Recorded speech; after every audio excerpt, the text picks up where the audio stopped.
Egun on Jan Andreok, kaixo, zer moduz? Ongi etorri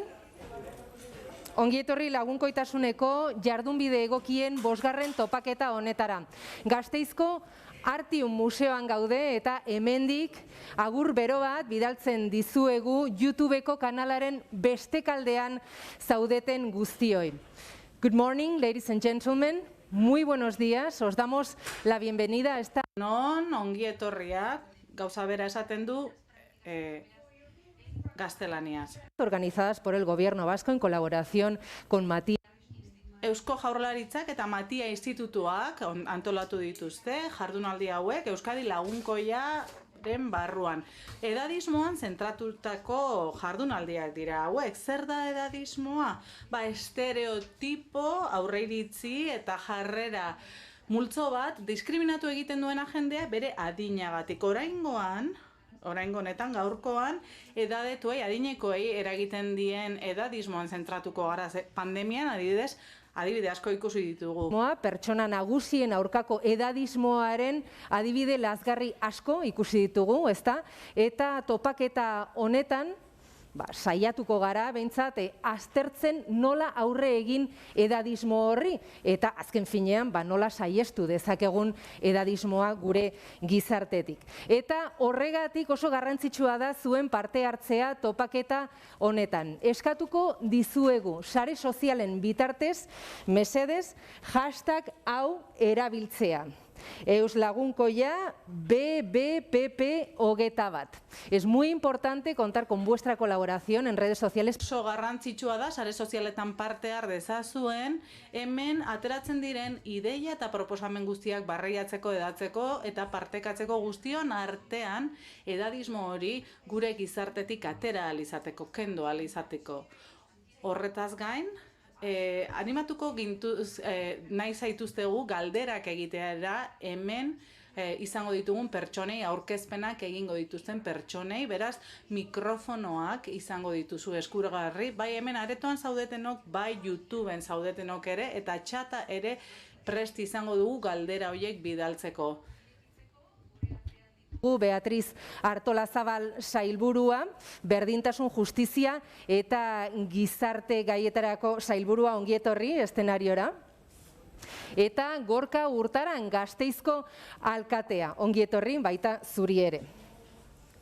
En primer lugar vamos a invitar lehenik eta behin Beatriz Artolazabal sailburuari emango diogu hitza, Eusko Jaurlaritzako berdintasuna, justizia eta gizarte gaietako sailburua. Berak Eusko Jaurlaritzak egindako Euskadi Lagunkoiarekin eta Matia Institutuarekin batera egindako txosten baten emaitzak aurkeztuko dizkigu hemen, eta hitz egingo dugu ze ikuspegi dugun hemen Gipuzkoan erretiroari buruz eta zahartzeari buruz.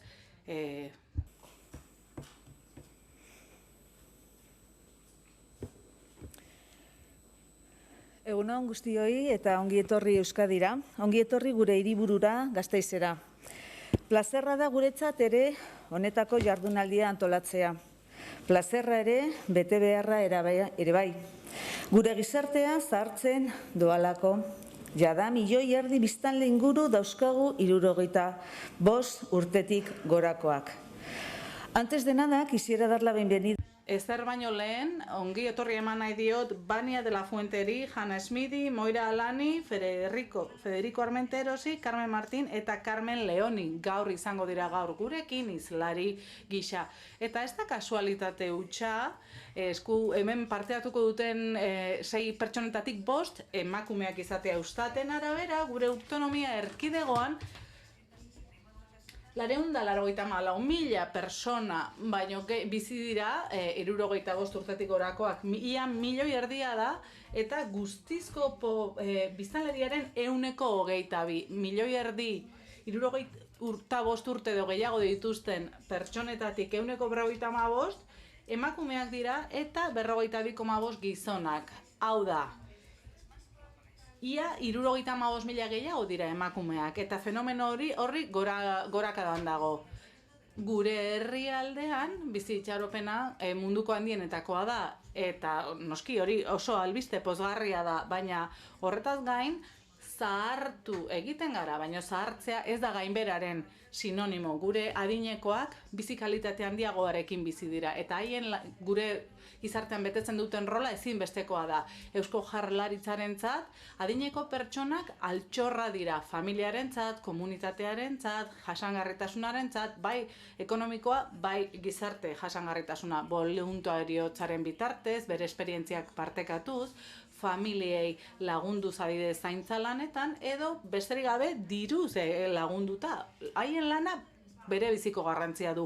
Bizi itxaropenaren gorakada albiste pozgarria da, baina aldi berean erronka ere bada, eta aukera bat.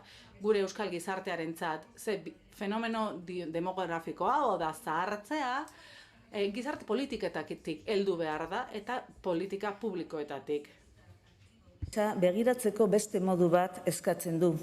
Garrantzi berezia dute mendekotasun egoerei aurrera hartzeak eta adinekoen autonomia pertsonala eta talentua sustatzeak. Prebentzioa eta sustapena funtsezkoak dira adinekoek bizimodu aktiboagoa izan dezaten, beraien egoerari egokitutako laguntzarekin. Eta horri aurre egiteko modurik onena zure lankidetza gobernantzarekin da. Reclama una nueva forma de... Adineko pertsonei beste modu batera begiratzeko modua eskatzen du, beraien destinoaren protagonista diren pertsona bezala. Horretarako mendekotasun egoerak prebenitu behar dira, haien talentua sustatu behar da, haien autonomia ere sustatu behar da, eta hori bere biziko oso garrantzitsua da.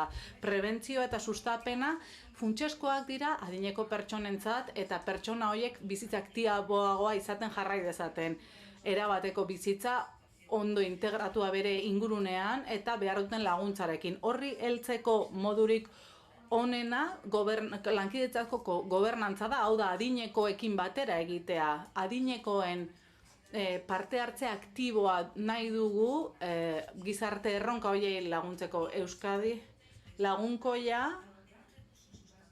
oso garrantzitsua da, baliabide ezinbestekoa da gure taldearentzat. Programa honen helburua herritarren parte hartzea sustatzea da, baita sektore publiko, pribatu eta sozialarena guztion artean lagunkoitasun mugimendu bat sustatzeko eta sartzen nahi diren pertsonen bizitza errazteko. Gure ekimena osasunaren mundu erakundeak sustatutako programa batean oinarritzen da, eta arrakastaren gakoetako bat da, Euskadi osoko 60 herri baino gehiago daudela txikita, eta zein da indargunea? Sareko lana, beti da oso lagungarria jardunbide egokiak egokiei erreparatzea, beste herri batzuk abian jarri dituztenei, jardunbide horiek gure hirira ekarri edo gure auzora ekarri baino lehen duela zenbait urte, baita ere erreparatu diogu zer egiten duten beste leku batzuetan, ez da, Europan zer ari dira egiten, estatuan zer ari dira egiten arlo honetan, eta gaur ari gara hemen Europako 5. jardunaldia hauek ospatzen, horregatik aurten edadismoan zentratuko gara. Zer da edadismoa? Gizartean oso onarpen handia duen aurreiritzi eta diskriminazio sistema bat. Hori ez da definizio bakarra, baina normalean edadismoak hainbat aurreiritzi eta diskriminazio jarrera biltzen ditu pertsonen aurka haien adinean oinarrituta. Hainbat urtez egin diren ikerketek erakutsi dute adinarekin lotutako estereotipo negatiboa barneratzeak kalte negatiboak izan ditzakela pertsonen osasunean, baina baita ere kalte egarria da ekonomiari eta gizarteari begira. Euskadin badugu edadismoa? Hori da geure buruari egiten diogun galdera. Matia eta Euskadi Lagunkoia Fundazioak Eusko Jaurlaritzaren laguntzarekin txosten bat egin dute fenomeno horretan oinarrituta, eta aztertu dute 55 urteko eta gehiagoko Euskadiko pertsonen bizi egoera. Txosten horren emaitzetan ikusten dugu ondorio gisa gizarteak gero eta gehiago edo pertzepzioa da gizarteak gero eta okerrago tratatzen dituela pertsona horiek duela 10 urteko ondorioekin alderatuta. Orain, ondorio horietako batzuk emango dizkizuet. 10 pertsonatatik 3 esaten dute gizarteak adinekoak gaizki tratatzen dituela. Eta orain dela 10 urte, 10-tik batek bakarrik zeukan hori. Geroz eta nabariagoa da gure gizartearentzat. 10 biztanletik 3 horrela ikusten du. Orain dela 10 urte, 10-tik batek soilik igertzen zuen. Euskal Autonomia Erkidegoen 55 urtetik gorako biztanleian artean adineko pertsonen irudi negatiboa dago oraindik. Osasuna, menpekoak, gaixoak, ahulak, sexualki ezaktiboak eta parte hartzea esproduktiboak, herritar pasiboak, irudi negatiboarekin lotzen da. Izaera, toleranteak eta segurtasuna integratuak, babestuak, adinekoen irudi positiboarekin lotuta daude. Zahartzaroarekiko estereotipo negatiboek jarrera negatiboak eragiten dituzte. Estereotipo horiek ondorioak izan ditzakete besteak beste depresio eta heriotza tasa handiagoak ekar ditzakete. Como les decía, en la población... Esan bezala, 55 urtetik gorako Euskadiko biztanleen artean, adinekoen itxura edo irudi negatiboa dago. Y la participación, improductivos, ciudadanos... Lehen esan bezala, badira irudi batzuk, badira ezaugarri batzuk haien irudi negatiboari lotutakoak eta beste hauek izango lirateke positiboak, ez da?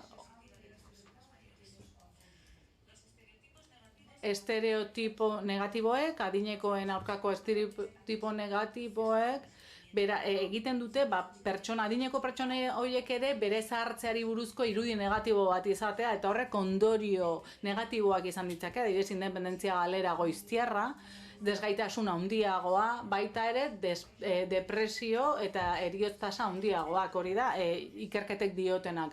Hau da, profezia autobetea deitzen diogun hori. 55 urtetik gorako biztanleen 176 ingururen erdiak, 33,8, asko edo nahikoa, emakumeek eta korte gazteagokoek, zer egin dezakegu edadismoaren aurka? Bania de la Fuente, bera da osasunaren mundu erakundeko edadismoaren aurkako kanpainaren zuzendaria, eta ONUren Nazio Batuen erakundearen edadismoari buruzko txostenaren sustatzaileetako batek esaten du, edo berak esango digu, nola heldu dioten gai horri, oso interesgarria da izango da berarekin bera entzutea, berarekin hausnarketa horiek partekatzea, fenomeno horri hainbat bermerekin heltzeko bestalde, beste ideia positibo batzuk emango dizkitute Hannah Swiftek eta Moira Allanek. Borroka hori guztion ardura da, sektore guztiona eta gu guztion ekintza eskatzen du. Erakundeetatik hasita, guk egin behar dugu lehenik eta behin edadismoaren aurka. Eta ondorio gisa, deialdi bat edo konpromiso bat bota nahiko nuke hemen. Egin dezagun dagokioguna bakoitzak, bere etxetik, bere arlotik, lan egin dezake fenomeno hori erradikatzeko. Eta bakoitzaren harriko eskorra jarrita guztion artean lortu halko dugu gure gizartetik baztertzea, zerbait benetan ez dena positiboa eta eraginpeko pertsoni asko eragiten diena. Nik orain joan egin beharra dut, ze 10:00 beste ekitaldi bat daukat Bilbon, nahiko agenda betea daukat gaur, baina benetan sinetsita nago gaurko jardunaldi honek lagundu behar digula guztioi, erakundeei, gizarteari, fenomeno guztiok biziko dugun, ez? Fenomeno bati aurre egiten, eta egin diezaiogun fenomeno horri aurre, ahalik eta baldintza onenetan, eta gu edade horretara iristean, gizarteak ez gaitzan begiratu, begitxarrekin, ez? Zorionak baita ere saridunei, jardunaldien amaieran jardunbide egokien sariak emango dira, eta benetan merezi dute, irabazleek benetan merezi dute, irabaziko duten sari hori. Eskerrik asko, Artolazabal anderea, zure hitzengatik. eta nahi duzunean, pena bat da, baina ulertzen dugu joan behar duzula. Usted lo ha dicho, ¿no? Gobernanza colaborativa. Gobernantza, lankidetzazko gobernantza, eta horretarako gaude hemen, ez? Ildo horretan urratsak ematen jarraitzeko eta edadismoaren aurka egiteko eta lagunkoitasunean aurrera 3 hizkuntza hitz egingo ditugu ekitaldi honetan. Pentsatzen dut guztiok dituzuela, behintzat beharrezko izanez gero, itzulpengintzaren aparatuak, lehenengo kanala gaztelania, bigarrena inglesa, 3. kanala euskara. Horretaz gain, lagunkoitasunaren mugimenduak, Euskadiko mugimenduak, 37 udalerrik osatzen dute, horietako bat da, hau, Vitoria-Gasteiz, horregatik, gure gidaria aurten hemen alkatea izango da, Gasteizko alkatea, eta iaz berak jaso zuen lagunkoitasuneko jardunbide egokien saria. Zurekin gaude estamos contigo ekimenari esker, eta hori zen, pandemiaren hasieran adinekoekin harremanetan jartzeko ekimen.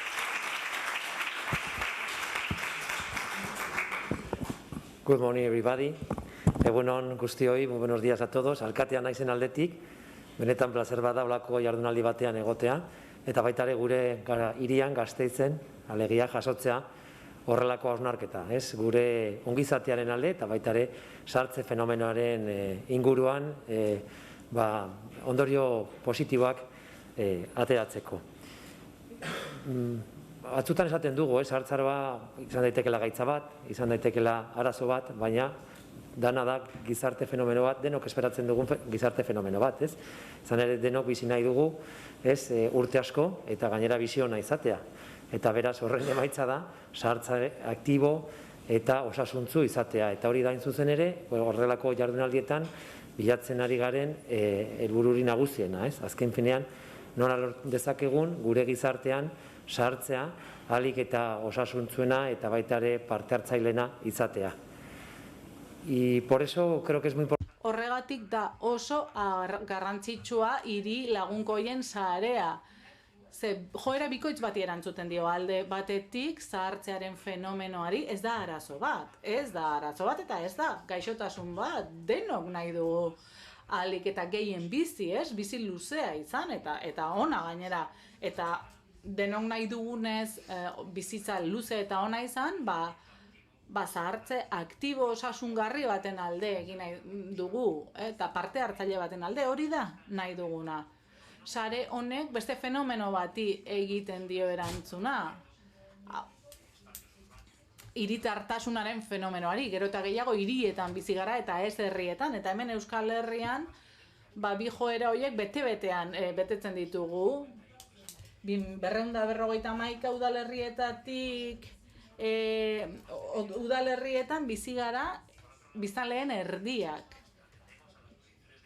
Eta proiektzio demografikoei kasu egiten badiegu 2031-arako, hau da, etzirako, 74 urtetik gorako biztanleriak 132 egingo du gora.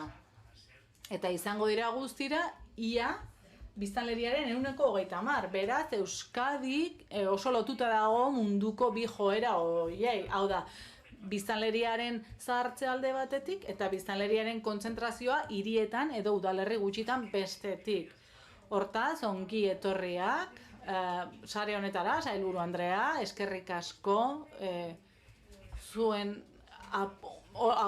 horrelako ekimenen alde egiteagatik, adineko pertsona kontuan izateagatik, eta hausnarketa hauek antolatzeagatik, politika publikoak hobetzeko eskerrik asko, Sailburu Andrea baita ere, aurkezleak esan duen bezala, Banesak, Gasteizek irabazi zuen iaz Euskadi Lagunkoia saria, Estamos Contigo programarengatik, telefonoz hartatzen genituen, bakarrik bizi ziren adineko pertsonak programaren bitartez eta protagonistak programaren ardura honak hementxe ditut.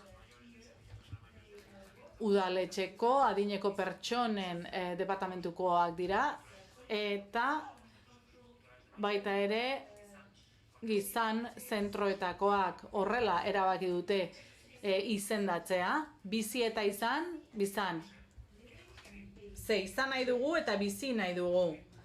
Eta nahi dugu luze bizi eta ondo bizi. Eta horixe da gaurkoa bezalako jardunaldien helburua baita ere lehen adinekoen kulturzentroak zirenen helburua. Estamos contigo programa, zurekin gaude programa, karrera oso ona izan zuen biztanleen artean.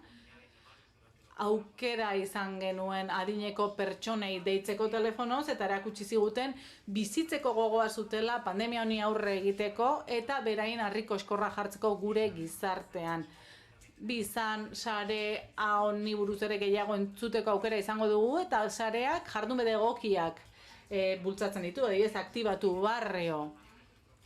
Hori da auzo bateko adineko pertsonak kontuan izatea eta lagunkoia izatea auzoetako adineko pertsonekin parte hartu ahal izan dezaten auzoko jarduera guztietan, hemen Gasteizen. Osasun parkeak ekimena ere badaukagu, bizan sarearen barruan, harrera oso ona du programa horrek ere, Gasteizkoak etzareten noi, esango nizueke ona etortzeko, noizbait, parkeetan antolatzen diren osasun eta gimnasia jardueretara. Ehunka adineko pertsona etortzen dira, eta ez da esagerazio bat. Horrek laguntzen baitie bizitza aktiboagoa eramaten. Adineko pertsonen zentroen udal sare bat da, profesionalak oso implikatuta daude, ilusio handia jartzen diete egiten duten horretan, eta adineko ilusioa transmititzen diete eta ilusioa jasotzen dute, haiengandik ere. Amaitzeko, eskerrak eman nahi dizkiot Eusko Jaurlaritzari halako politiken aldeko apustua egiteagatik, baita ere Gasteizen horrelako hausnarketak antolatzeagatik, eta hemen zaudeten guztioi, espero dut, jardunaldi hauek interesgarriak izatea, eta ahalik eta ondorio probetxugarrienak ateratzea, guztiok lortu nahi dugun horretarako gehiago bizitzea eta hobeto bizitzea. Eskerrik asko alkate, zure hitzengatik eta gaur gure artean izateagatik. Guazen honein bestez ikustera eta esatera maigainan jartzera zer egin dezakegun edadismoaren kontra edo edadismoari aurre egiteko. Eta nik uste dut sarearen beste kaldean eta jada gure artean entzuten ari gaituela Bania de la Fuente hizlariak. Berak emango digu, eskainiko digu, topaketa hau zabaltzeko hitzaldia. Muy buenos días, Bania de la Fuente. Eres la persona que nos vas a ofrecer. Bania, hortxe zaude, zuk emango duzu hasierako konferentzia hemen, lagunkoitasuneko jardunbide egokien 5. jardunaldi hauetan, ez dakit ondo entzuten gaituzun. Bai, ondo entzuten dizugu eta ikusten zaitugu. Beraz, zure aurkezpena egingo dut eta hitza emango dizut. Bania de la Fuente, osasunaren munduaren erakundeko aldaketa demografikoen eta zahartze osasuntsuaren unitateko teknikaria da, eta edadismoari buruzko Nazio Batuen erakundearen txostenaren egileetako bat, desiatzen gaude, lehenengo txosten horren ondorioak entzuteko, eta baita ere zer ekimen jarri dituzuen abian kanpaina honetan mundu osoan edadismoa erradikatzeko edo kentzeko. Eskerrik asko aurkezpenagatik, egunon guztioi, plazera da hemen zuekin egotea, eta hasteko eskerrak eman nahi nizkion Eusko Jaurlaritzari eta Matia Institutuari ni hemen ona ekartzeagatik eta gonbidatzeagatik eta edadismoan zentraturiko jardunaldi hau antolatzeagatik. Edadismoak garrantzia handia du eta gero eta garrantzi handiagoa du gainera munduan. Nire aurkezpena partekatu nahi dute hemen pantailan zuekin, ez dakit ikusi dezakezuen.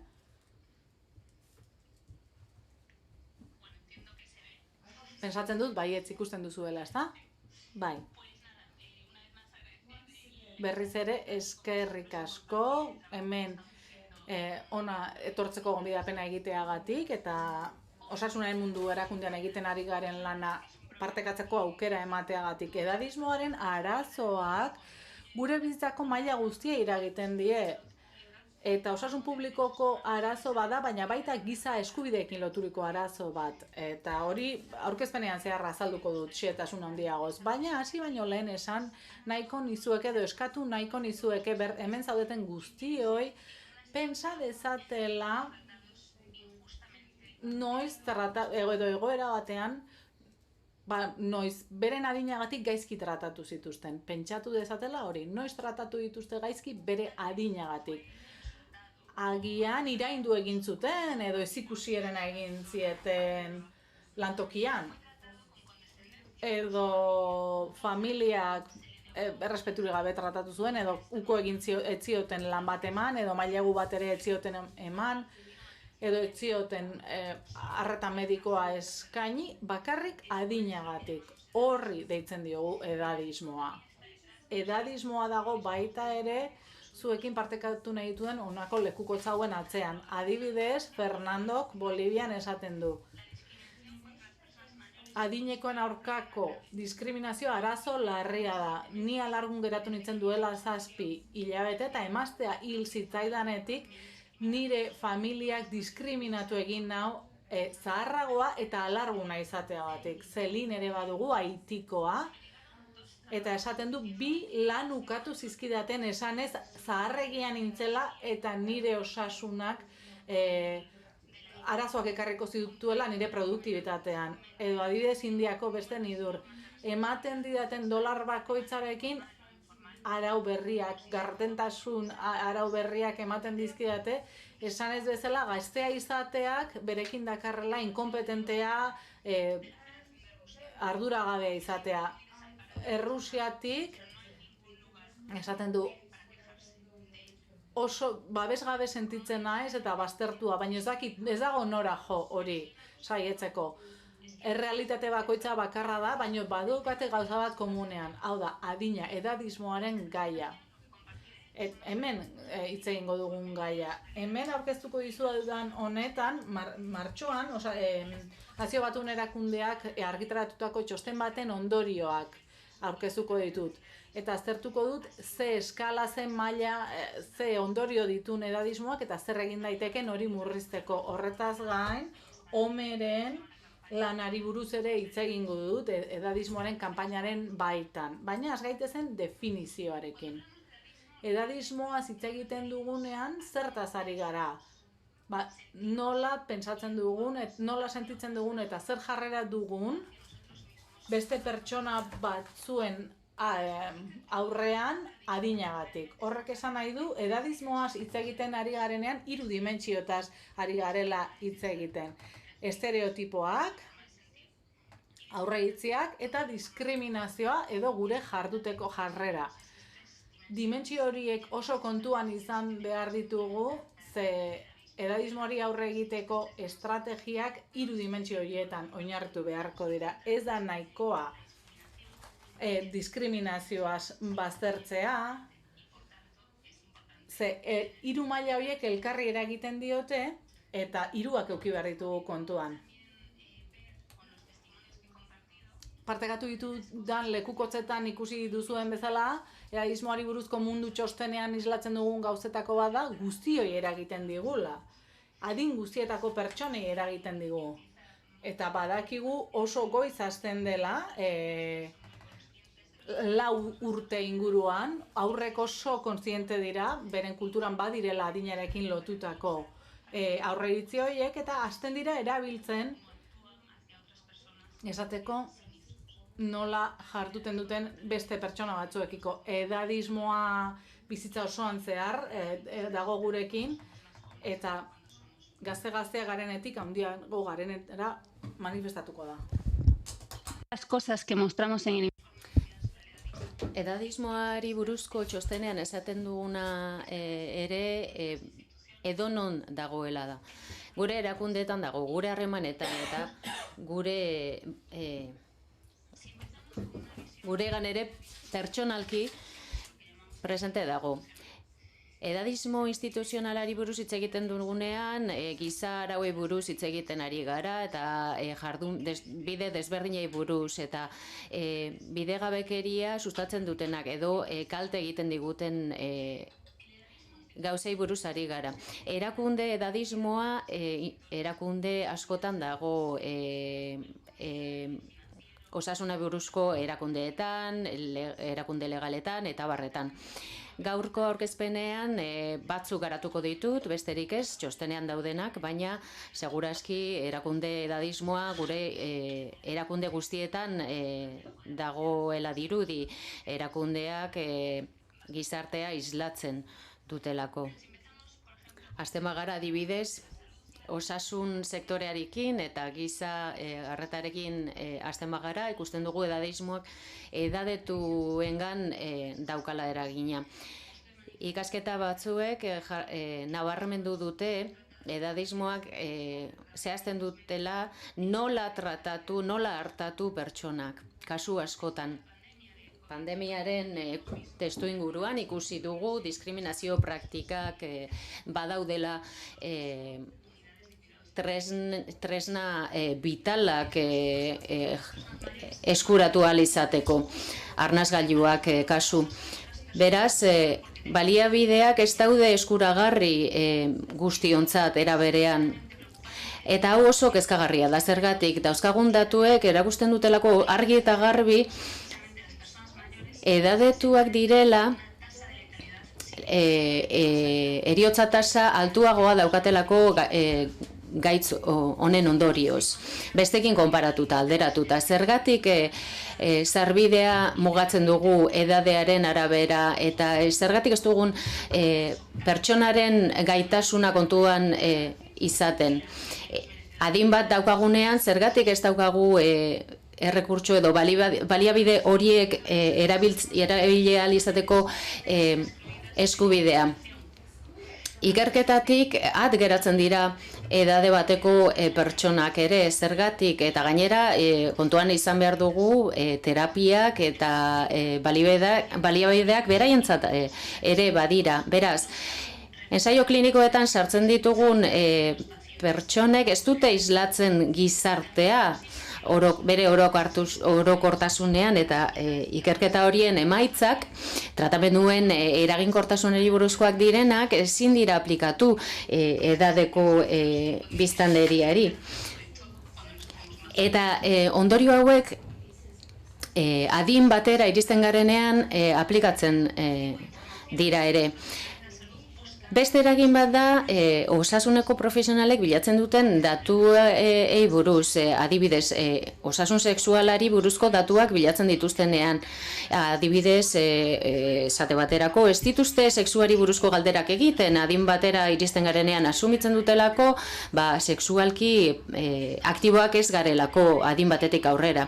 Eta honen eragina eta ondorioa zein izango litzateke, aukerak galtzen ditugu sexualki transmititzen diren gaitzen detekzioan. Edadismoak osasun edo gizarte arretan eraginak dituzte, baina baita ere lan eremuan, kontratazioan eta erretiroan baita ere. Enpleatzaileak badakigu ez dutela kontratatuko adin bateko pertsonak. Espainian egindako ikerketa batean, adibidez, ikusi zen, enpleatzaileei edadetu baten hautagai baten kurrikuluma aurkezten zaienean, normalean favoritismoa zegoela gazteen alde. Hautagai gazteen alde. 28 urteko hautagaien aukera elkarrizketa bat izateko orduan 67% aukera zeukaten elkarrizketa bat izateko. Baina hau non ikusten da gehien bat? Lanari dagokionez, soldatari lotuta dago eta baita ere estereotipo negatiboak daude eta gutxiesten dituzten hitzak jasotzen ditugu adin batera iristen garenean. Gaur edabidei buruz ere hitz egin nahi dut. Badakigulako adinekoak ez daudelako ondo ordezkatuta. Edabideetan dagoen arazoa jabetzeko zifra batzuk emango dizuet. Edadetuek 1,5 agertzen dira telebistan estatu batuetan eta gainera ez daude ondo ikusita. Alemanian zenbaki berdinak dauzkagu, 8,5 dira edadetuak telebistan eta serietan, eta badakigu ordezkaritza hau ez dela nahikoa eta gainera herrialde guztietan agertzen da. Desberdintasunak daude gainera nola ikusten diren, nola islatzen diren edadetuak herrialde hauetan. Edadismoa ere beste edabideetan dago. Adibidez,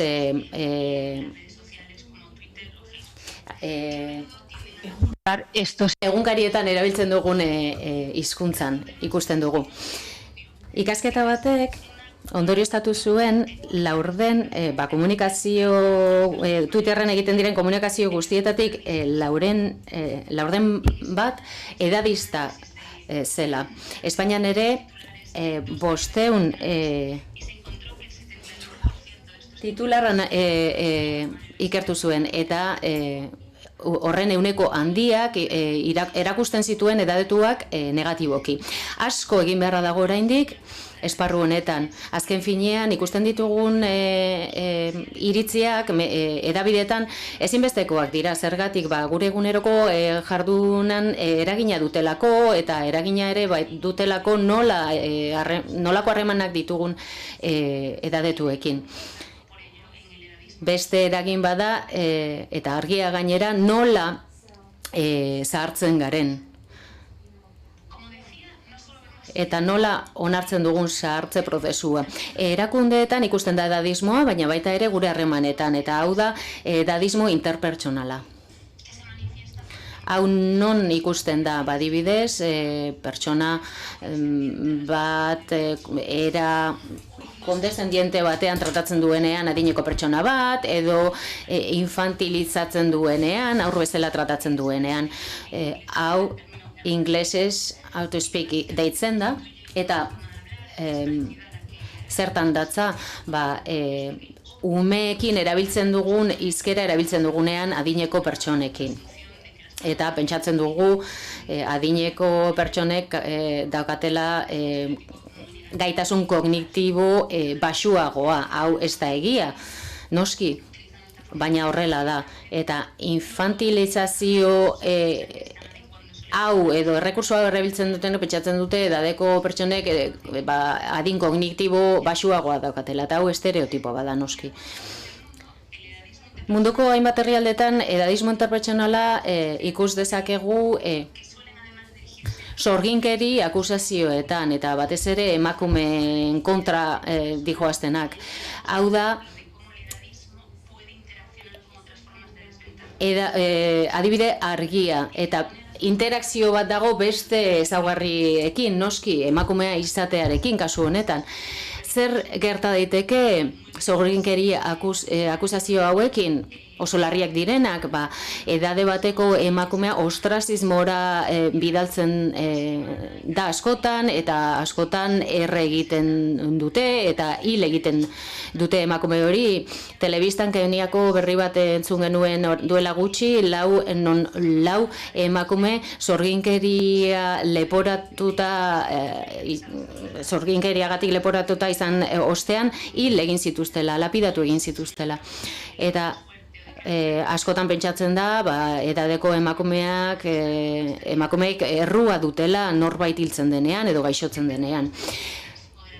Zenbakiei araberaz, nola ikus dezakegu edadismo interpertsonal hau? Hemen gardenkian ikusten duzuenez, zenbakiak oso larriak dira egun, badakigu 2 pertsonetatik bat munduan edadistak direla.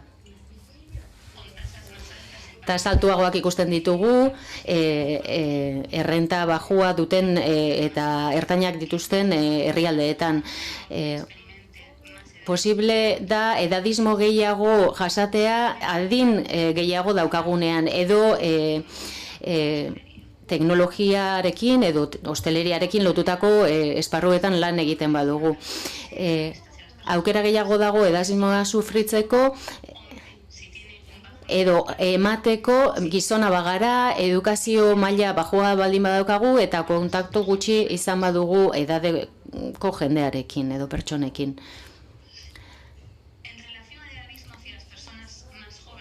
Gazteekiko edadismoa, pertsona gazteen hasteko edadismoari buruz Europan ikertu dugu, eta Europan batez ere dauzkagu datuak, honi buruz ikusten dugu gazteek edadismoa jasaten dutela, eragiten dutela besteekin konparatuta. Emakumea baldin bagara eta osasun arazoak baitugu, edadismoa gehiago sufrituko du. Eta badakigu beste adin taldeekin kontaktua ez duten pertsonek edadismoa eragiten dutela, gehiago besteekin konparatuta. Beste adinekoekin kontaktua izatea oso garrantzitsua da. Horrek eragina dauka edadismoaren esparruan. Ikusiko dugu gero, baina belaunaldien arteko kontaktua estrategia oso garrantzitsua izango da edadismoa baztertzeko. Baina estrategiai buruz hitz egiten hasi baino lehen beste edadismo motari buruz hitz egingo dut. Hau da, norberak eragiten duen edadismoa. Esan bezala, estereotipo asko dago gure gizartean eta barneratzen ditugu poliki-poliki gure kulturak ematen dizkigulako eta txikitatik ikasten dugulako hori konturatu gabe. Eta behin eta berriz estereotipo horiek jaso ditugulako eta momentu zehatz baten estereotipoak aplikatzen dizkigu gure buruei. Eta adibide batzuk ematearren, gazte batek barneratu dezake estereotipoa, edade batetik aurrera ezin dut ezer eman edo ez daukat ezer esaterik. Eta horregatik agian ez duzu parte hartzeko erabakiak hartzeko esparruetan edo lan esparruetan. Eta edade edo batzutan betxatzen dugu adin batetik aurrera ezin dugula ikasi edo gaitasun berriak jaso eta batzutan ez dira unibertsitatera joaten eta horrelako erabakiak hartzen dituzte. Baina norberak eragindako edadismoak ondorioak izan ditzake. Adibidez, pentsatzen badugu gaixotasuna zahartzaroaren elementu integrala dela, botikak hartuko ditugu eta dieta osasuntsua ez dugu egingo, pentsatuko dugulako ezin dugula hori ekidin. Eta hori gertatzen da eta argi ikusten da. Baina edadismoak guztiongan eragina daukala badakiegunez, baina are gehiago zerbait egin behar dugu hori baztertzeko, oso kaltegarria delako. Gure txostenean esaten dugun bezala, edadismoa lotuta dago osasun arazoekin. Eta hau gertatzen da 86% kasuetan. Edadismoa lotzen da elementu hauekin, heriotza goiztiarrarekin, hau ikusi da hainbat herrialdetan, argi eta garbi, eta hor ikusten dugu, adibidez Txinan egindako ikerketa batean, ikusten dugu pertsonak zahartzaroarekin jarrera negatiboa daukatenean 20% aukera gehiago daukate hiltzeko besteekin konparatuta. Edadismoa ere honekin lotuta dago, osasun fisiko eta mental okerragoarekin, eta hemen hitz egiten dugu gaixotasun kronikoei buruz eta evento mediko akutuekin ere lotuta dago. Osasun mentalari buruz ikusten dugu gainbera kognitiboarekin lotuta dagoela eta baita ere depresioarekin eta sintomekin lotuta dago. hauek 2015ko zenbakiak dira. Mundu mailan 6,3 milioi kasu, depresioaren kasuan lotuta daudela edadismoarekin. Baina gure osasunarez gain ikusten dugu edadismoa jarrera arriskutsuak sustatzen dituela. Adibidez, erretzea edo dieta ez osasungarria egoitzarekin lotuta dagoela. Eta hau oso lotuta dago norberak eragiten duen edadismo horrekin, aipatutakoarekin. Gure ongizateari begiratzen badiogu ikusten dugu edadismoa gure bizi kalitatea jaisten duela eta isolamendua eta bakardadea areagotzen dituela. Estereotipo negatiboei buruz esan dezakegu lotuta daudela agian adinekoen kontrako indarkeriarekin lotuta ere badaudela. Asoziatzen badugu, lotzen badugu edadismoa eta norberak eragiten duen edadismoa, ikusiko dugu gure zahartze prozesua nola ikusten dugun ukituta geratzen dela. Hau mundu osoan zehar ikusten dugu eta baztertuak dauden pertsonengan eragin handia daukate. Ikusten dugu edadismoak ere kostu bat daukala eta prezio ekonomiko altua duela gizartearentzat eta pertsonentzat. Probezia areagotzen du, edadismoa gure lan aukerak murrizten dituelako. Eragin ekonomikoa ere badu gizartean ikerketa batzuek esaten dutenez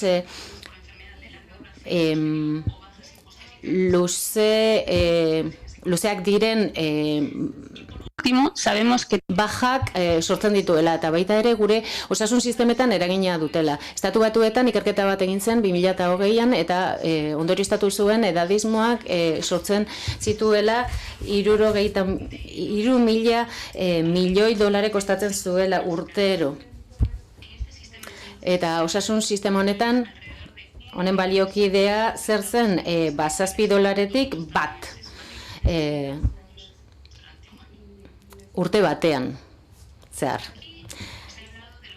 Orain arte hitz egin dut edadismoari buruz eta arazo honi buruz. Ikusi dugunez, 1.000 milioi pertsonak daude kaltetuta eta hau osasun publiko arazo larria da eta giza eskubideekin ere lotuta dago. Orain goazen ikustera nolako estrategiak erabili ditzagun edadismoaren kontra eta homek martxan jarri duen kanpainari buruz hitz egingo dut. Munduko kanpaina hau 2016an jarri zen martxan.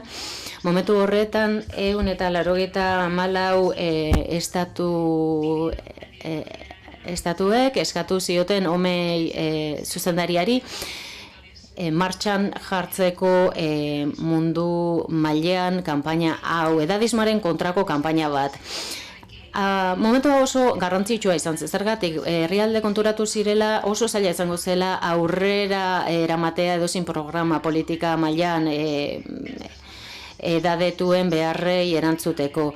Eta horretarako edadismoa baztertu behar genuela konturatu ginen. Beraz, ideia faltsuetatik abiatzen bagara edo estereotipoetatik abiatzen bagara oso zaila izango da politikariek behar diren galderak bere buruei galdetzea eta aukerak identifikatzea beren herrialdeetan. Beraz, 2016tik aurrera, honi buruz lan egin dugu, kanpaina honetan lan egin dugu, bere bizioa zein da, lortu nahi duguna da, adin guztiontzat ona den mundu bat, nola pentsatzen dugunera aldatuz, sentitzen dugun eta eragiten dugun era aldatuz, zahartzeari dagokionez. Hemen edadismoaren 3 dimentsioetan nahi dugu eragin bat lortzea. Edadismoa baztertzeko konpromisoa behin berriz azpimarratu zen, zahartze osasungarriaren hamarkadan. Edadismoaren kontra borroka egitea da hiru esparrotako bat, eta gainera hau ezinbestekoa da beste esparruetan aurrera egin ahal izateko, datozen hamarkadetan. Baina zer egiten ari gara zehazki mundu kanpaina honetan? 4 esparrotan egiten dugu lan, hemen ikusten dituzue. Lehenik eta behin datuak eta evidentzia daukagu. Edadismoari buruzko mundu txostenean esaten dugu argi eta garbi esparru honetan edo honetatik jaso dugula behar dugun laguntza zientifikoa edo datuak, behar ditugun datuak edadismoaren kontra borroka egiteko. Esparru honi buruz, homek eskala bat garatzen ari da, edadismoa neurtu ahal izateko, edozein herrialdetan eta edozein adinetan. Datuak biltzen izan ditugunean, ikusi izan duguna, zer da, tamalez, eskala asko baldin badaude ere, bakarra da eraginkorra. Eta tamalez ez ditu edadismoaren dimentsio guztiak neurtzen. Eta horri esker, hori dela eta eskala bat garatu behar dugu edadismoa hobeto neurtu ahal izateko eta gure estrategien eragina neurtu ahal izateko. Horrela jakingo dugu zein estrategiak diren eraginkorrenak herrialde desberdinetan. Kanpainak honen baitan mundu koalizio bat sortu nahi dugu, zertarako denok norabide berdinean aurre egin ahal izateko. Sentsibilizazioa da 3. esparrua. Diskurtso negatiboak aldatu ahal izateko, zahartzaroari buruz eta zahartzeari buruz, eta hemen nahi dugu garatzen ditugun estrategiak herrialde guztietan erabiltzea. Azkenik, plataforma bat nahi dugu garatu, horrela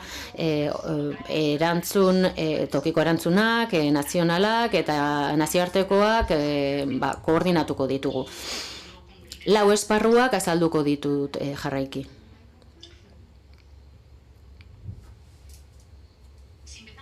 Lehenik eta behin datuak eta evidentzia. Hau da lehen esparrua. Eta hemen 3 estrategia aipatuko ditut. Estrategia hauek edadismoaren kontra eragina dutelako. Oso momentu garrantzitsuen gaude. Badakigulako orain zer egin behar dugu edadismoaren kontra borrokatzeko. Orain badakigu gaitasuna daukagu eta aukera daukagu egoera hau aldatzeko. Eta 3 estrategia ikusi dugu edadismoaren kontra eraginkorrak direla. Politika eta legislazioa, formakuntza jarduerak eta belaunaldi arteko esku hartzeak. Politika eta legislazioari esker diskriminazioa baztertuko dugu eta pertsona guztien eskubideak defendatuko ditugu. Horrela, edadismoa murriztuko dugu adin guztietan. Baina hau ez da nahikoa. Politika oso anitzak izan daitezke, adibidez, eskubideak defendatzeko erakundeak, edo tratatuak izatea, epaitegiak, edo beste erakunde batzuk. Hemen partekatu nahi ditut datu hauek. Edadismoaren kontra legislazioa daukaten herrialdeak dira eta tresnak dauzkatenak. 56 herrialdek esaten dute legislazio hori eta tresna horiek badituztela. 90 badituzte, 56 ez, eta bestei buruz ez dakigu ezer. Hauek 2020 urteko datuak dira. Baina legislazio nazionalak daudenean, esparru guztiak jasota daude, ikusi dugu adibidez politika nazionaletan, kasu batzutan, diskriminazioa bakarrik hartzen da kontuan, lanean.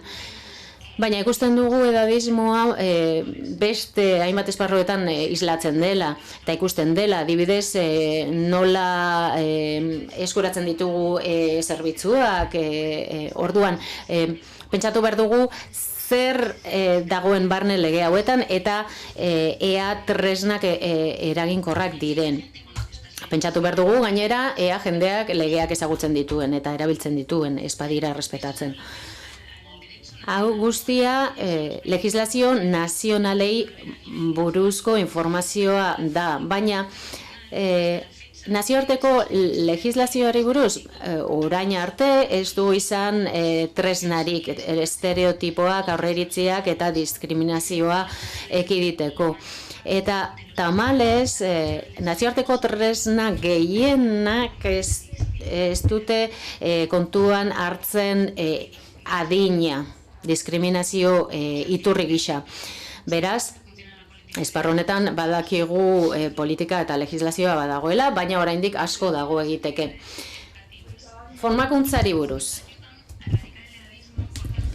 Hezkuntza jarduerek enpatia hobetzen laguntzen dute eta edadismoaren aurka borroka egiten baita ere jendeak adinarekiko dituen aurreiritzi horiek baztertzen ere. Hainbat ekintza daude, adibidez ikastaro horien barruan informazioa bilduko dugu eta trebetasunak eta jakintzak bilduko ditugu, baita ere rol jokoak, simulazioa, errealitate virtuala, eta horiek gehiago zentratzen dira enpatia hobetzeko lanean.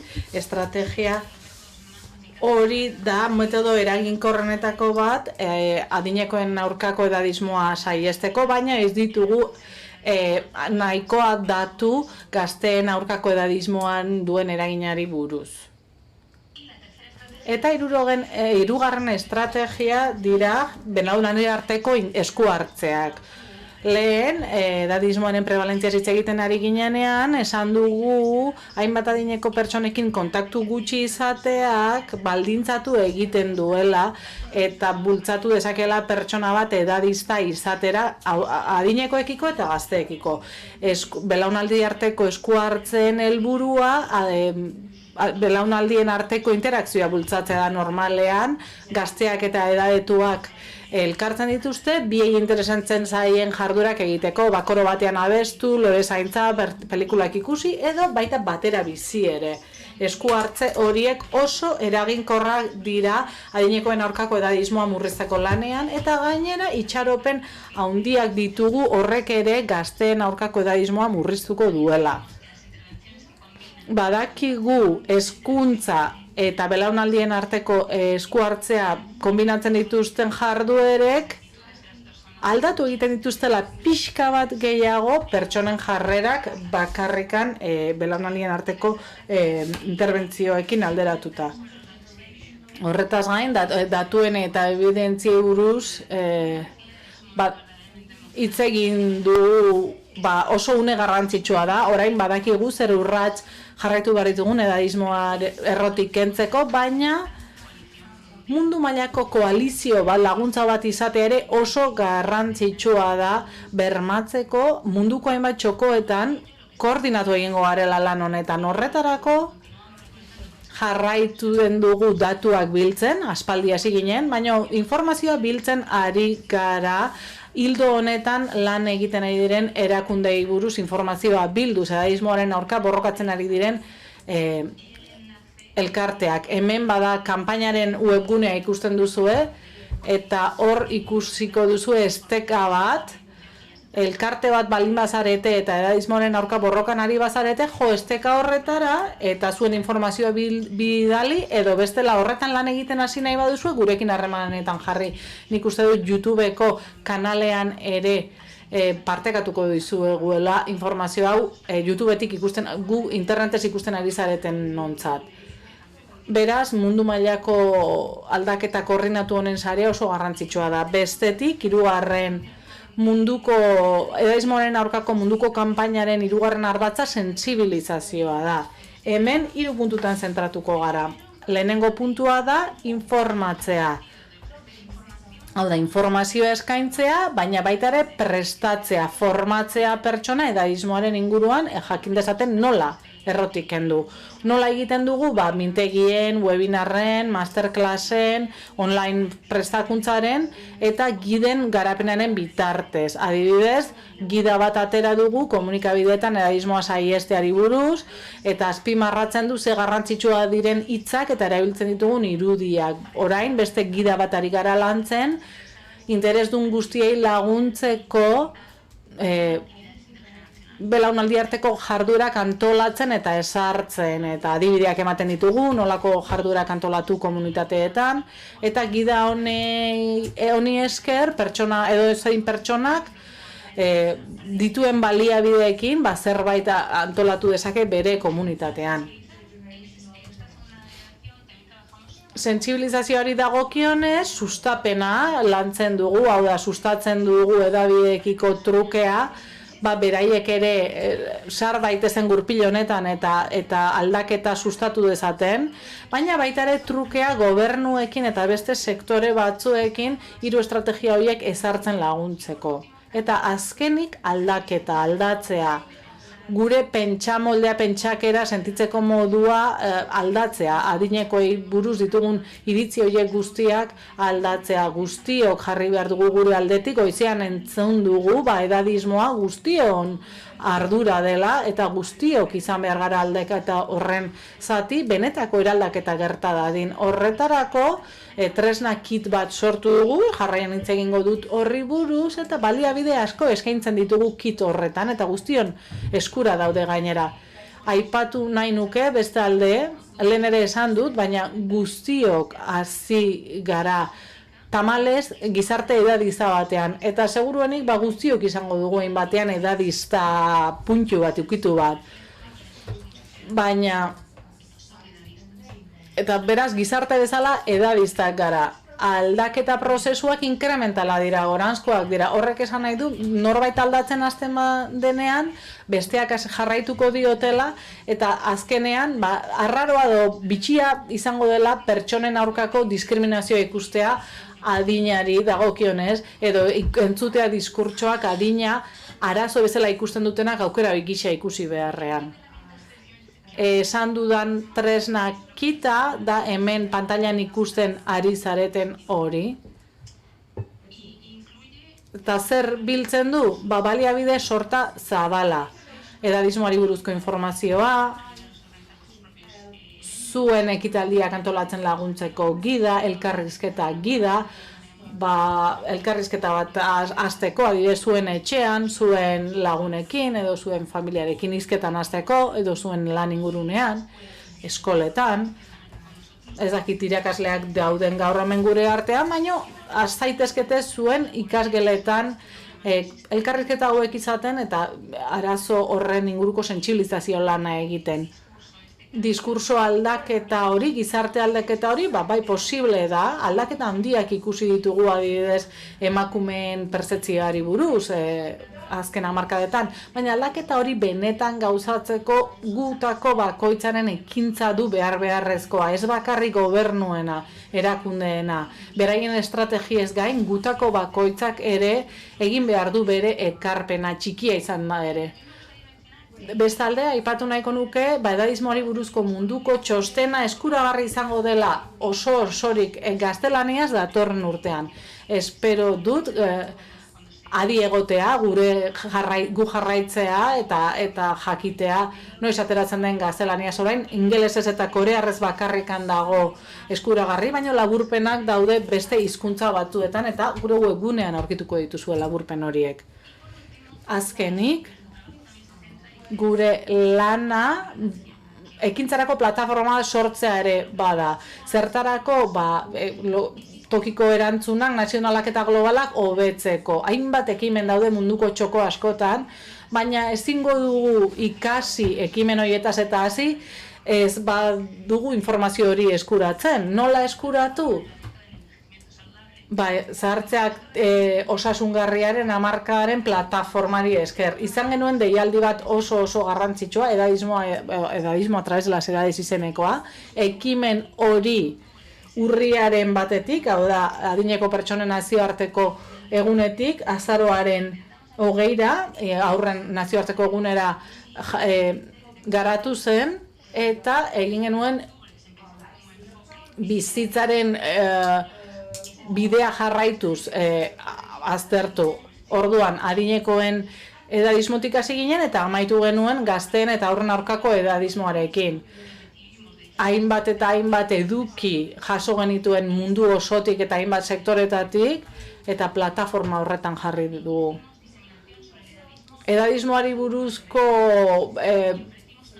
difusio lana ere egin genuen beste plataforma batzuetan.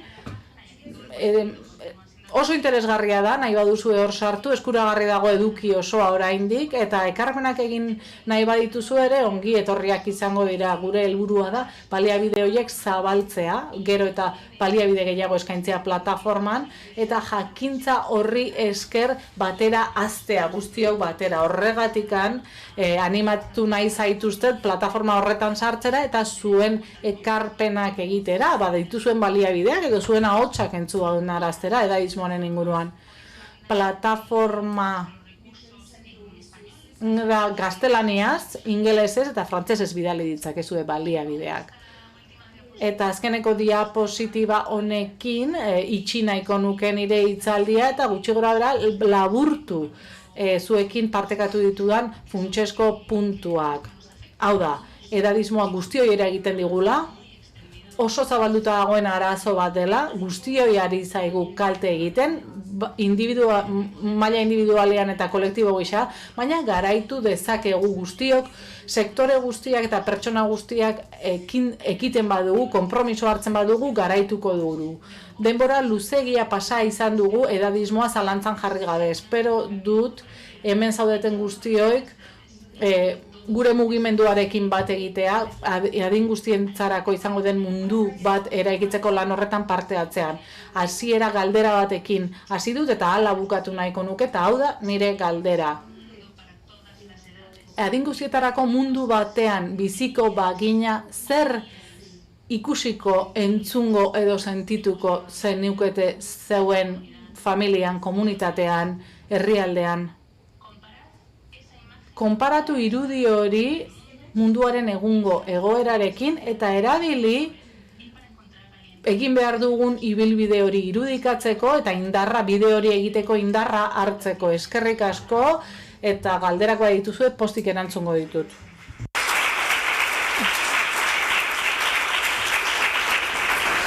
Pues muchísimas gracias, Vania, a ti por tu...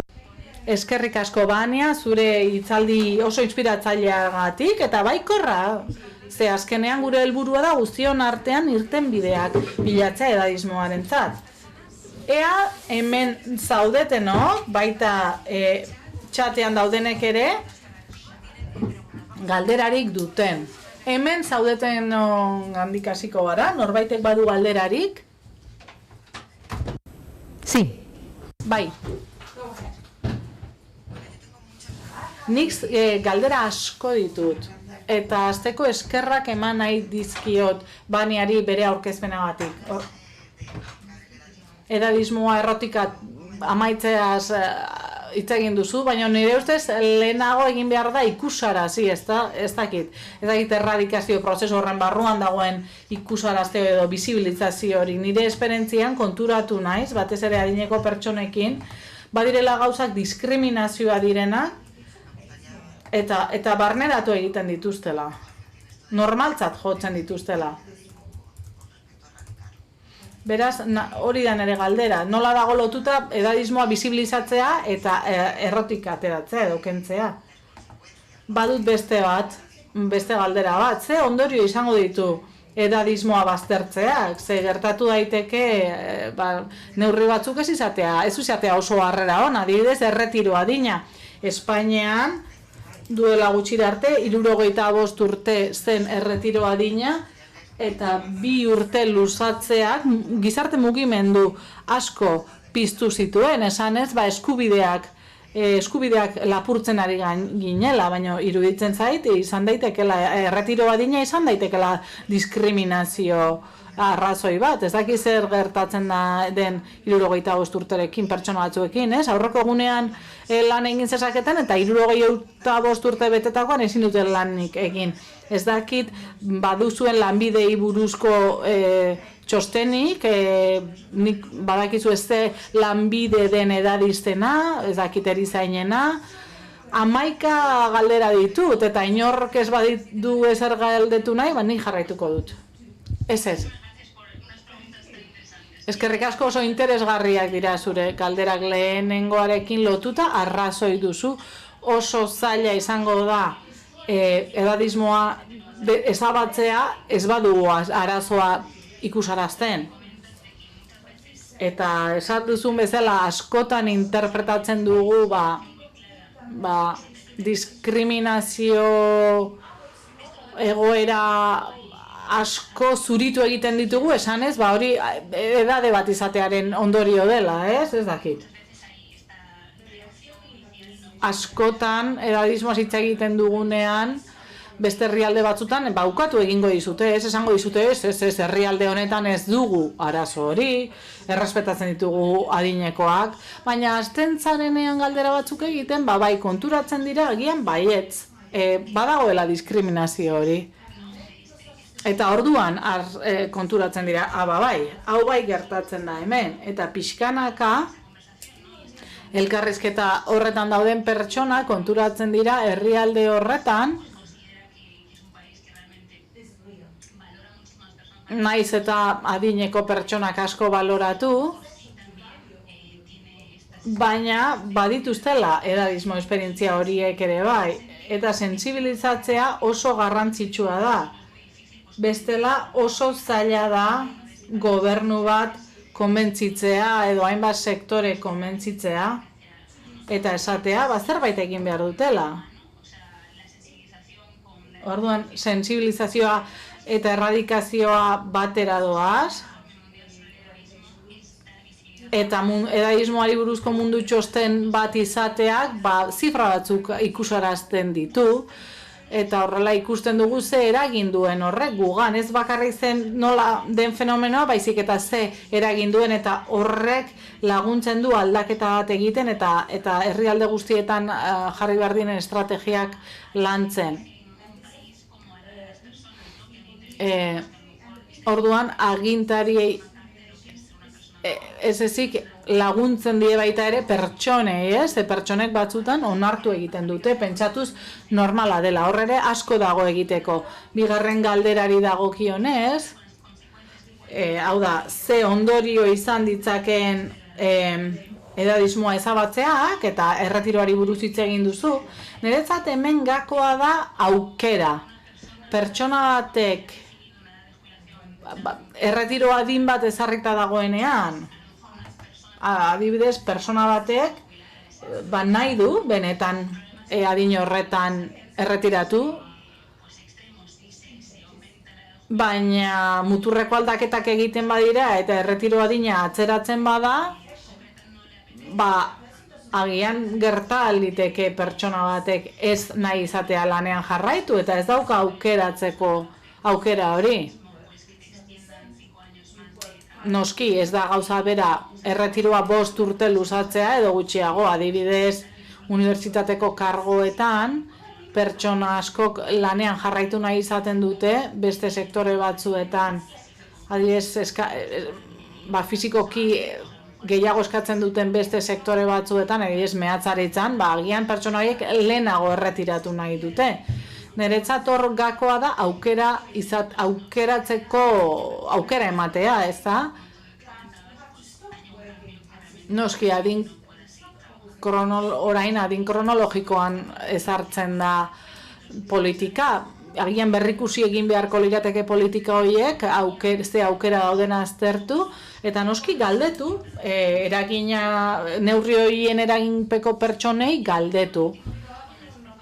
Azken puntuari dagokionez, aipatu dut lehen, askoz ere probableagoa dela adineko pertsona batek edadismoa jasatea lanbide jakin batzuetan, adibidez teknologian edo ostalaritzan, hori datuetan atera da.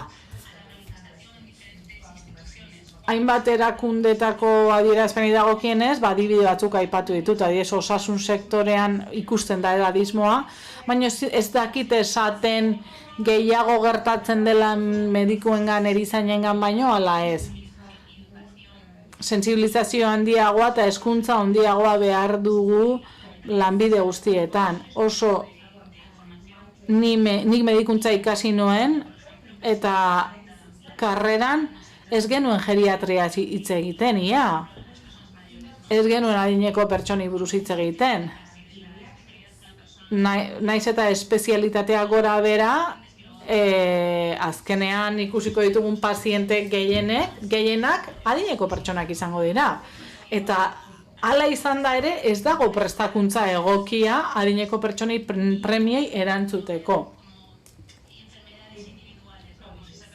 Azkenean ez da ikusten hori pertsona bat bezala, baizik eta gaitz multzo bat bezala, eta pertsona horri ez zaio galdetzen.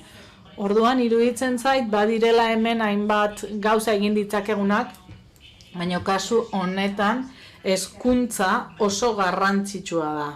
Oso tresna garrantzitsua izango litzateke. Eskerrik asko Bania, txateko YouTubeko txataren bitartez galderak bidaltzen ari zareten pertsonak. En el chat están diciendo bastante. Txatean ari dira esaten asko gustatzen zaiela edadismo infligitua edo. Norberak bere gain jartzen duen edadismoari buruz, Santiago Larburuk esan du edo galdetu du. Izan daiteke edadismo autoinfligitu hori adineko pertsonek erabakiak hartzerakoan duten parte hartze txikiaren kausetako bat, arrazoietako bat, oso galdera ona da. Uste dut aldaketa batzuk gertatzen ari direla, eta azterlan batzuek esan dute edadistak garenez geure buruarekiko gerta daitekeela gure eskubideak ez aldarrikatzea, ez? Gu geu edadistak garelako eta edadismoak edo adineko izateak lotuta duen diskriminazioa dela eta hori oztopo oso handia du mugimendu honetan aurrera egiteko. Adineko pertsonak ez badira elkartzen, ez badute diskriminazioa dagoela salatzen, ez badute aldaketarik aldarrikatzen, ez da aldaketarik gertatuko. Baina pixkanaka egoera hauen aurka egiten ari gara, eta nik ere itxaropenak baditut, uste dut pixkanaka aldatuko dela, baina norbera bere buruari jartzen dion edadismo hori ere oztopo handia izan daiteke edadismoaren eraginkopeko pertsonen parte hartzerako, ez? Badugu beste galdera bat, hementxe. Txoin pixka bat, mikrofonoa behar da. Esaten dute adinekoek marginatzen baztertzen dutela, baina guztiok iritsiko gara, adineko izatera, eta ez bagara iristen albiste txarra. Beraz, ez dago eskubiderik, ez dira adinekoak baztertu behar. Orduan, pertsona bat adinekoa bada, eta horrela bizi behar zara, eta elkarra respetatu behar dugu, ez? Horretan ari gara, eta ez bagara iristen adin batera, gaizki. Ez garelako iritsi. Estoy totalmente de acuerdo. Hay un dicho. Erabat ados nago, bada esaera bat esaten duena guztio nahi dugula bizi luzea. Bizi, baina ez adineko izan, ez zahartu. Kontraesan izugarria da. Eta horrek islatzen du baita ere gizarteak zaharrekiko duen bazterketa hori, zahartzearen aurka duen jarrera hori. Guztiok onartu beharko genuke gure adina, geure burua onartu beharko genuke, bizi beharko ginateke adin guztietarako gizarte honetan, ez genuke oztoporik izan behar aurrean. Bada beste galdera bat, Artium hemen museoaren barruan. Nik galdera bat baino gehiago, bi gauza azpimarratu nahi nituen. Emakume honek esan du, helduak edo adinekoak bezala portatu behar dugula, hori akats bada, ez dugu adineko bezala portatu behar. Ni pertsona bat naiz, nik adin bat izatea edo ez izatea, ez du ezer esan nahi. Nik adin bat dut, baina nik pertsonak bezala jokatu behar dut. Edadismo autoinfligitu hori kalean ikusten dut nik askotan. Izan ere, kalera irtaten naizenean, entzuten dituzu pertsonak hitz egiten, ez? Ni dudan adinarekin zergatikan joango naizara, zergatikan egingo dut hori, eta horre gure parte hartzea mozten du. Hori da arazoa, ez dugu hezkuntza bat oso barneratuta ditugu kontzeptu batzuk eta aldatu egin behar ditugu. Nik badut esaera bat, hau da, gaixo osasuntsua gara, pastillatxo bat hartzen dugu goizean eta bizitza normala egiten dugu. Gaixo osasuntsua gara eta bizitza normala egin dezakegu, bai sexuaren aldetik, bai hezkuntzaren aldetik. Hau da, baditugu sentimenduak, izaten jarraitzen dugu berdin-berdin. Eta horri balio eman behar zaio, ze bestela zaharrak egingo gara, geuk jarriko diogu gure buruari zaharretik eta ni ez naiz zahar konsideratzen. Ni pertsona bat naiz, pertsona bat bezala ikusten dut nire burua eta nire mugat ditut, baina nire ustez ez naiz adinekoa, pertsona bat naiz besterik gabe. Eskerrik asko. Galdera gehiago dauzkagu, adibidez, Oñatiko udaletxetik bidaltzen diguten galdera berri bat. Nos mandan a través del chat desde el ayuntamiento. Galdera berri bat, zein da belaunaldien arteko lankidetza hori sustatzeko tekla, gakoa eta voluntaritza sustatzekoa. Entzun berri dugun komentarioari buruz, egunero ikusten dugu edadismo autoezarri hori, ikusten ditugu egunero egoera edadistak, eta askotan ez ditugu zalantzan jartzen, naiz eta txikiak izan, edo no? Adibidez, zorionak emateko txartel batzuk, benetan edadistak direnak, ez?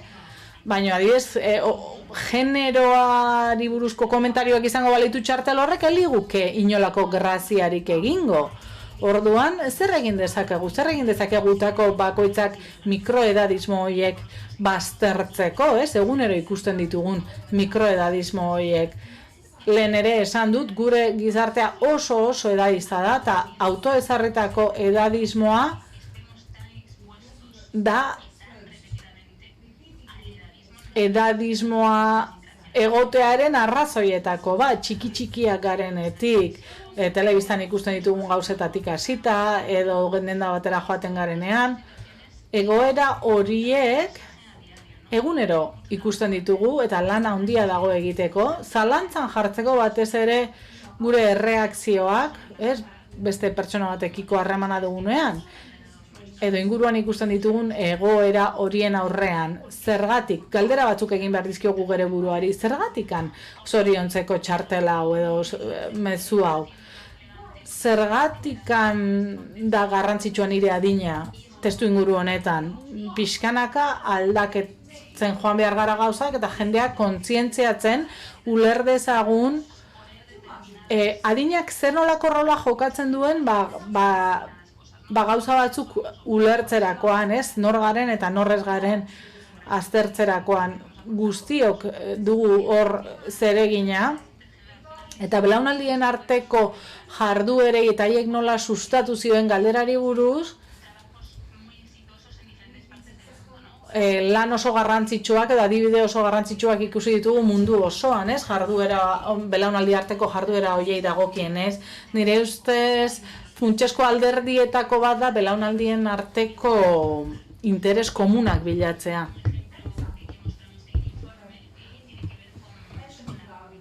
Adibidez, elkarrekin bizitzeak, elkarrekin biziren adineko pertsonak eta gazteak. Hori Portugaleko Porto hirian sortu zen, unibertsitate hiri bat da, eta hor pertsona gazteek unibertsitatean ikasten ari ziren bitartean, etxe merke bat edo behartzuten, eta aldi berean, adineko pertsonek eguneroko jardurak egiteko laguntza behartzuten.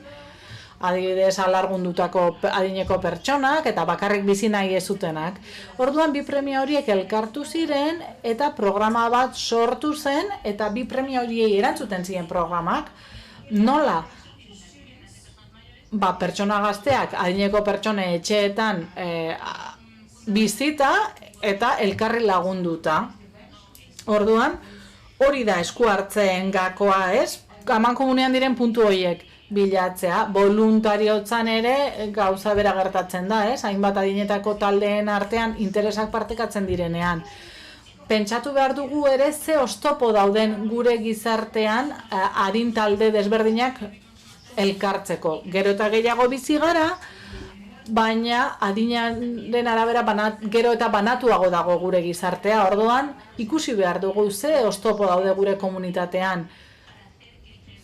Elkartzeko, ez? Hainbat adintalde elkartzeko. Badira elkarteak, hori egoteko, badaude espazio publikoak, adinekoak eta gazteak elkartzeko, espazio publikoak eskaintzen dute elkartzeko aukera hori. Nire ustez, eraikitako inguruneak ere laguntzen du horretan. Oztopo horiek baztertzeko Garaia Pura Diaz Veiga txatean galdetu du baden prebentzio lanik edo egin daiteken aurrengan adinarekin lotutako estereotipoak baztertzeko. Nire ustez bai, belaunaldien arteko jarduerek eta egin dezakete lan hori. Esan du lehen ere, 4 urterekin badakigu dagoeneko non dagoen gure gizartea ze estereotipo dituen adinarekiko, eta 4 urte ditugunetik hasten gara estereotipo horiek praktikan jartzen. Orduan, hezkuntza jarduera horiek eta belaunaldi arteko jarduera horiek txiki-txikia garenetik hastea oso garrantzitsua da. Hezkuntza jaso dezakegu, ez? Zahartzeari buruz, txikitan jasotzen baditugu hainbat informazioa, interakzioa badugu adin talde desberdinekin, seguruenik ez dugu halako estereotiporik izango. Elkarren arteko interakzioak laguntzen du estereotipoak zalantzan jartzen. Badugu aretoan beste galdera bat, aurrera. Bai, kaixo. Ni Arabatik nator, landa eremu batetik, eta zure hitzaldia oso interesgarria iruditu zait. Zuen ikerketan ikusten duzu dadaismoari buruzko desberdintasunik landa eremuetan eta hiriak alderatuta. Eta hau galdetzen dizut, esan duzulako 4 urtetik aurrera edadismoa badagoela, eta harrituta nago, nik beti lotu dut edade bateko jendearekin, baina bai, arrazoia duzu, pentsatzen duzunean, ikusten dugu nolako bilakaera daukagun.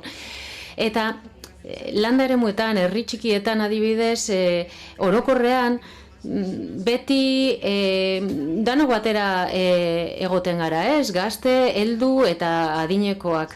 Eta gaur egun hori aldatu eginda. Bizitza asko aldatu da. Eta jende asko hori entzuten diozu, esaten dutela, bueno, nire ume, nire seme alaben etxera ezin ez joan, edade bat daukat, baina ez daukate tokirik niretzat. Orduan hori orokortu egin da, eta ez dakit alderik dagoen, ez? Landa eremuak eta hiriak alderatzen ditugunean, ez dakit. Eskerrik asko, zure galdera oso interesgarria delako, tamalez ez daukagu daturik, datu zehatzik, landa eremuak eta hiri eremuak konparatzen dituzten daturik ez da, edo ikerketarik ez dago, baina zure galdera egin duzunean erantzuna eman diguzu. Lehen, belaunaldi arteko interakzio gehiago zegoen. Egun landa eremuetatik hirietara joaten gara bizitzera, eta hori dela eta belaunaldien arteko harreman gutxiago dago, eta paradoxa da, noski luzeago bizi gara, baina ez dugu partekatzen etxe bizitzik edo belaunaldien arteko espaziorik ez dugu. Eta hori zalantzan jarri behar dugu, baina globalki ez daukagu daturik landa eremu eta hiri eremuak alderatzeko, eta ez daukagu daturik prebalentziari buruzko edo aldaketak ikertu dituztenik. Orduan ez dakigu zer gertatzen ari den landa eremuetan eta hirietan. Ikusten duguna da, eta badago ikerketa hizkuntzaren bilakaerari buruz, eta aldaketa horiek ea edadismo gehiago adierazten duten, eta hizkuntzari buruzko datu baseak hartu dira kontuan, liburuen argitaratutako artikuluak ere ikertu dira, eta ikusten dugu hizkuntza negatiboagoa egin dela azken urteotan, baina esan bezala ez dago konparaketarik landa eta hiri eremuen artekoa. Ez dakigu ezer prebalentziari buruz, baina bai ikusten dugu denboraren poderioz hizkuntza negatiboagoa bihurtu dela, tamalez. Ez dago daturik, baina egongo da, hau hasi besterik ez du egin, ezta? Eta edadismoari arreta gehiago eskaintzen ari diogu, orain, animo, segi ikertzen eta segi zuen ikerketen emaitzak gurekin partekatzen. Benetan eskerrik asko zure ekarpenagatik eta eskerrik asko lagunkotasuneko jardunbide egoki buruzko 5. jardunaldian parte hartzeagatik. Eskerrik asko zuen galdera interesgarriengatik, eta espero dut denok batera lortuko dugulani, baikorra naiz, aldaketa posible da, eta zuek parte har dezakezute. Eskerrik asko.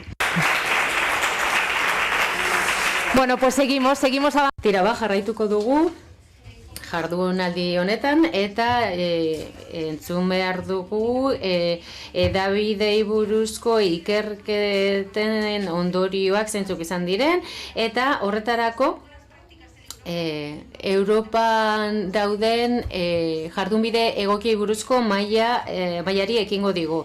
Orain Hannah Swift izango dugu, Kent Unibertsitatean ikerlaria dena, eta edadismoa hedabideetan ikertu du. Orain Moira Alanek ere hitz egingo digu, bera Pasiton Networken sortzaileetako bat eta nazioarteko koordinatzailea da. Eskerrik asko. Ongietorriak, Vitoria Gasteizera. Bai, txalo bero bat beraientzat. speak first.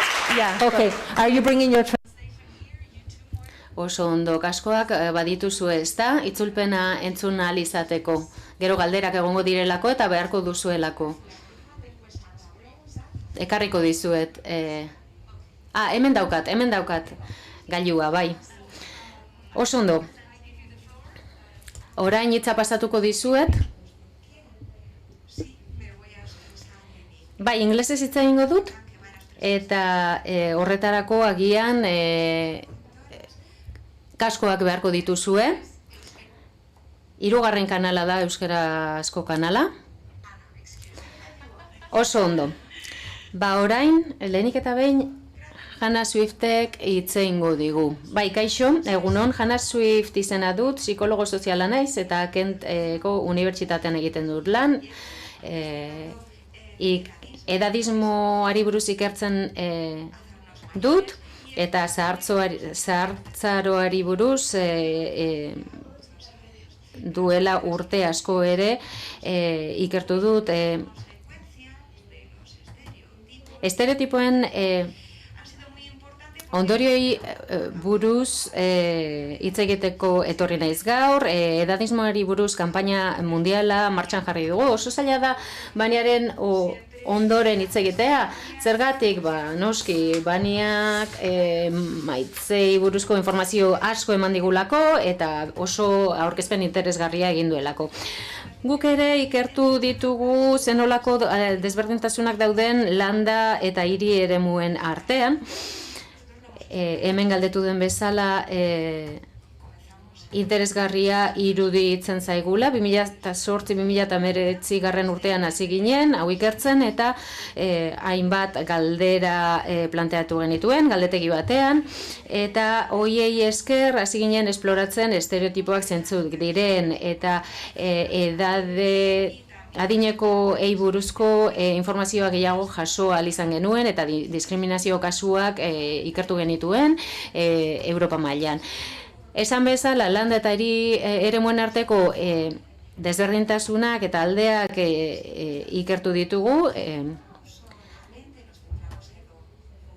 baina ez ginen bakarrik horretan kontzentratu, hainbeste faktoreak ikertu genituen ere. Gehiago jakin nahi baduzue, datu gehiago emango dizuet noski, pozik egingo dut hori, baina gaur edadismoa eta edabidei buruz hitz egitera etorri naiz, ona, eta adibide batzuk ekarri dizkizuet. Zer egin dezakegu honi buruz? Tira ba, lehenik eta behin birformulazio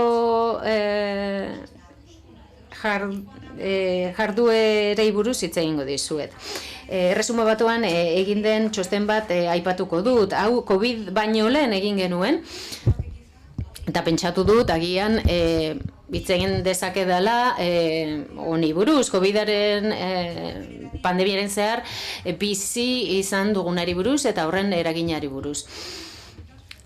Esan bezala adibide batzuk emango dizkizuet, eta narratiba desberdinei buruzko eredu batzuk emango dizkizuet. Baita ere, erresuma batuan zer egin dugunari buruz hitz egingo dut. Aipatuko dudan ikerketari dagokionez, zer esan dezaket? Zahartze hobea lortzeko zentruan egindako ikerketak aipatuko ditut, eta zahartze aktiboa duen, helburua duen zentro bat da hau, 2019 garren urtean, esan bezala COVID-a baino lehen, eskatu ziguten literatura berrikusteko, ikusteko nola irudikatzen den zahartze prozesua. Azken 15 urteotan argitaratu den literatura ikertu genuen 140 artikulu ikertu genituen, eta estereotipoei buruz hitz egin behar dizuet. Zergatik ikusten dugulako evidentzia badagoela estereotipo, deskriptipo hauek azaltzen dituenak. Eta estereotipo hauek islatzen dute zer pentsatzen dugun adin bateko pertsonei buruz eta zahartzaroari buruz zer ikuspuntu daukagun. Ez da harritzekoa, beraz, esaten badizuet, dimentsio positiboak ere badaudela. Pentsatzen dugu, adineko pertsonak oso jakintsuak direla, laguntzen dutela, eta dimentsio negatiboei dagokionez zer aipatu nezake. Gaur goizean zehar aipatu da, eta hemen ikusten duzuenez ere estereotipo preskriptiboak ere badaudela. Hauek deskribatzen dute zer uste dugun egin beharko genukela edo ez genukela egin behar adin batera iristen garenean. Literaturak esaten digu 3 esparruetan kontzentratzen garela. Adibidez, hemen konsumoa, identitatea eta hirugarren ideia bat ere badago dela ondoregotza. Hori dela eta pentsatzen dugu, adin batera iristen garenean, tokia utzi beharko geniekela gaztei. Hau oso argi eta garbi estereotipo preskriptiboa da, eta lan esparruan ikusten duguna. Adin batera iristen garenean, pentsatzen dugu, erretiroa hartu behar dut, eta utzi behar diet tokia gaztei. Beste estereotipo preskriptiboak esaten du kontsumo, edo pentsatzen dugu, kasu honetan, adineko pertsona batek ez lukeela baliabide gehiegi erabili beharko, hau da ez luke kontsumatu behar baliabide gehiegi eta horrela gizarteak erabili ahal izango ditu. Hau osasun esparruan argi ikusten da. Hirugarren estereotipo preskriptiboa da nortasuna, identitatea, eta estereotipo hau desberdina da, neurri batean, ideia honi dagokionez, pentsatzen dugu adineko pertsonak bezala jokatu beharko luketela gizartean. Hau da, edadetuek ezin ez lirateke joan beharko diskoteka batera, esaterako, adinekoak direlako. Estereotipo hauek gure burue inposatzen dizkiegu, eta horren ondorioz gauza batzuk ez ditugu egiten. Gure ikerketan pentsatu dugu zer gertatzen da arau hauek ez direnean betetzen, eta nola ebaluatzen ditugu adineko pertsonak pentsatzen dutenean, nik jarraitu behar dut lanean, ez dut erretiro hartuko, edo baliabide hauek kontsumatuko ditut. Zer gertatzen da ikusten dugunean edo pentsatzen dugunean pertsona hauek ez dutela jokatzen beren adinarekin lotuta dagoen era batean. Hirugarrenik meta estereotipoak ere badaude. Zer pentsatzen dugu beste pertsonek uste dutela edadetuei buruz? Batzutan jendeari zuzenean galdetu genien, zer uste duzue 70 urte baino gehiago duten pertsonei buruz? Zer pentsatzen duzue gai dira hau eta hau egiteko edo ez? Edo batzutan galdetu genien, zer uste duzu besteek uste dutela? Horrela, ulertu dezakegu gizarteak zer pentsatzen duen orokorrean gai honi buruz. Gure ikerketan, ez gara bakarrik zentratu pentsatzen dugun gauza guzti horien ondorioengan. Nahi dugu jakin zuk zer uste duzun, edo zer uste duten besteek. Zartzen garen heinean, badakigu gaitasun batzuk izaten jarraitzen dugula, baina nik pentsatzen badut, bestek uste dutela hori negatiboa dela, orduan horrek eragina izango du nigan. Hemen ikusten dugu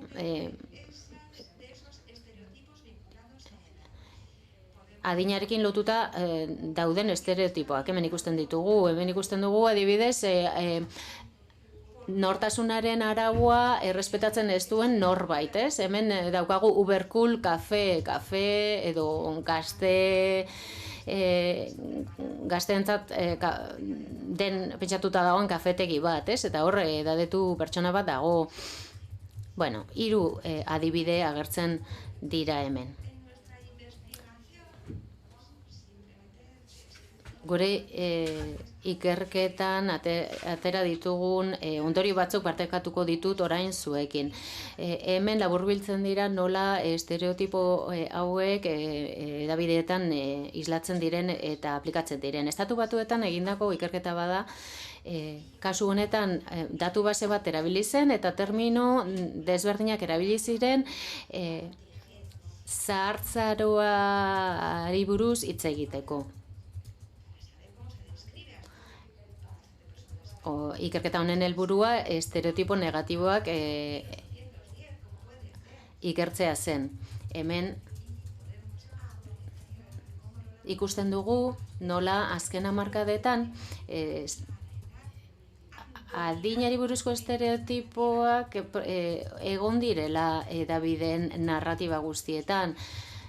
Hauen arrazoiak anitzak dira, adibidez industrializazioa, modernizazioa, gero eta urte gehiago bizi gara, bizitxaropena luzeagoa da beraz, baina hemen ikusten dugu argi nolako bilakaera egon den komunikabideetan. Gure ikerketan ikusi dugu ere badaudela arau bikoitzak, estereotipo positiboak, baina baita ere negatiboak, eta horren arabera edo horiek aldatzen dira kontestu edo testu inguruaren arabera. Ikusten dugu adibidez estereotipo positiboak badaudela ikusten dugu eta pentsatzen dugu eskarmentu handikoak direla adinekoak eta baina estereotipo negatiboak ere badaude hemen eta oso interesgarria da ikustea nola edo nondik datozen estereotipo hauek. Eta industria desberdinetan, esparru desberdinak alderatzen baditugu, ikusiko dugu zen nolako egoeratan bizi gara eta nolako espektatibak dauden adinari dagokionez. Esate baterako, pentsatzen dugunean norbait kontratatu behar dugunean, marketing, moda, esparruan eta abarretan, zein adineko jendea kontratatuko dugu eta askotan hitz egiten dugu, esaten dugu adineko jendeak osasun txarra daukatela, baina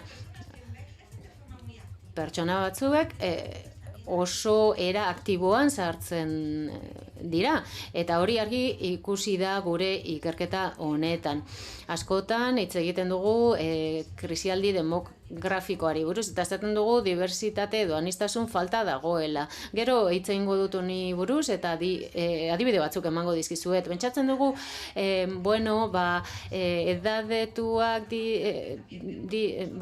ez direla erakargarriak eta beste batzutan ikusten ditugu oso eskarmentu handiko pertsonak bezala.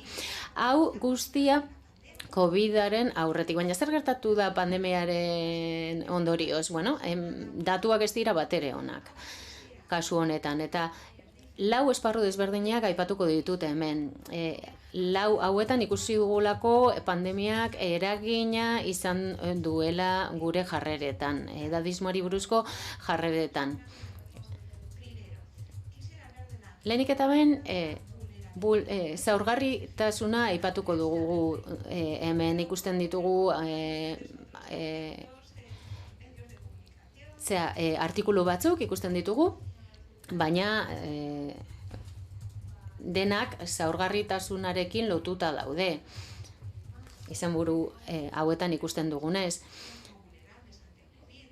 Adineko pertsona COVID dela eta zaurgarri bezala ikusten ditugu eta honek zer eragin izan du?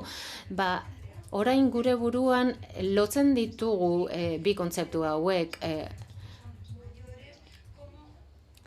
eta horren ondorioz ikusten ditugu adineko pertsonak oso talde homogeneo bezala. Denak berdin ikusten ditugu eta hori ez da horrela.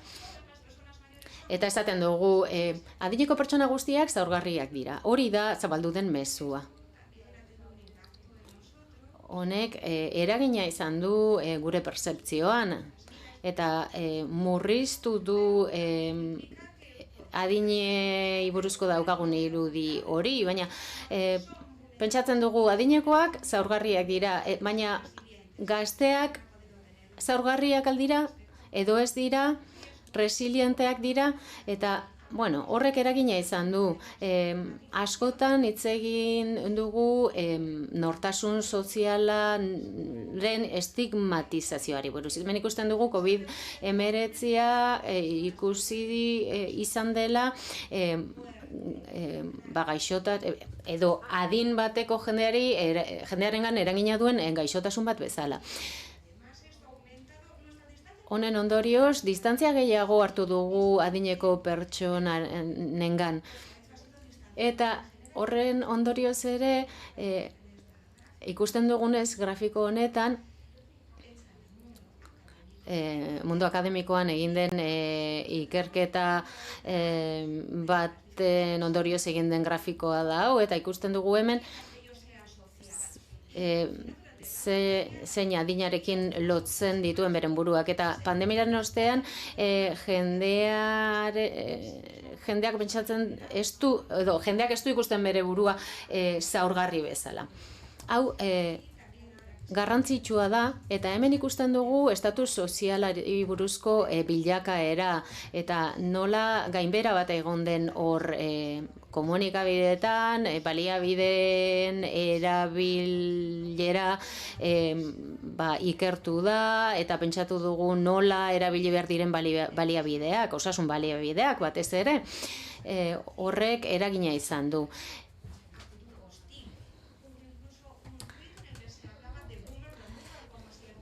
Hemen ikusten dugu kontrako jarrera bat daukagula edadismoari buruz.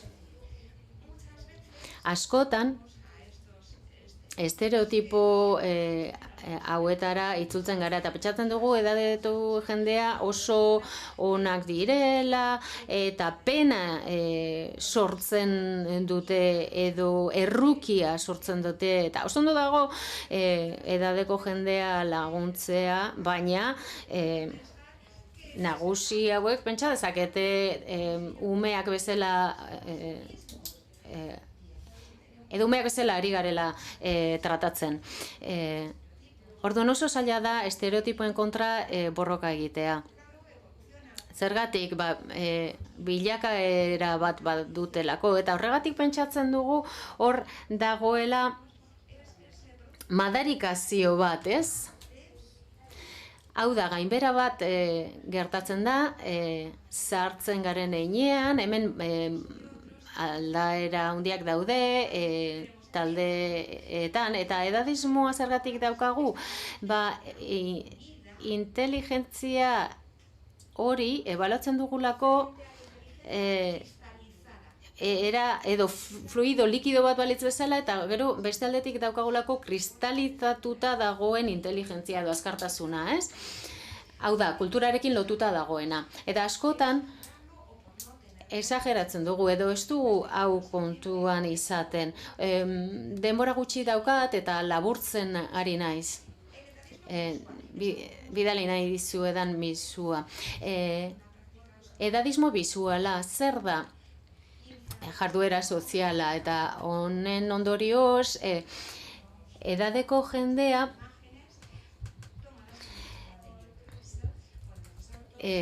ez dago behar den bezala ordezkatuta. Newcastleen unibertsitatean egindako ikerketa bat daukagu hemen, hemen zer ikusten dugu adibidez gardenkian. Tira, irudi hori eraldatuta dagoela, ez? Hemen ikusten dugu beste irudi bat, estandar bezala hartu zena. Azpi ordezkatuta daude edadeko pertsonak, eta horrek indartzen ditu estereotipo negatiboak. Aniztasun falta dago.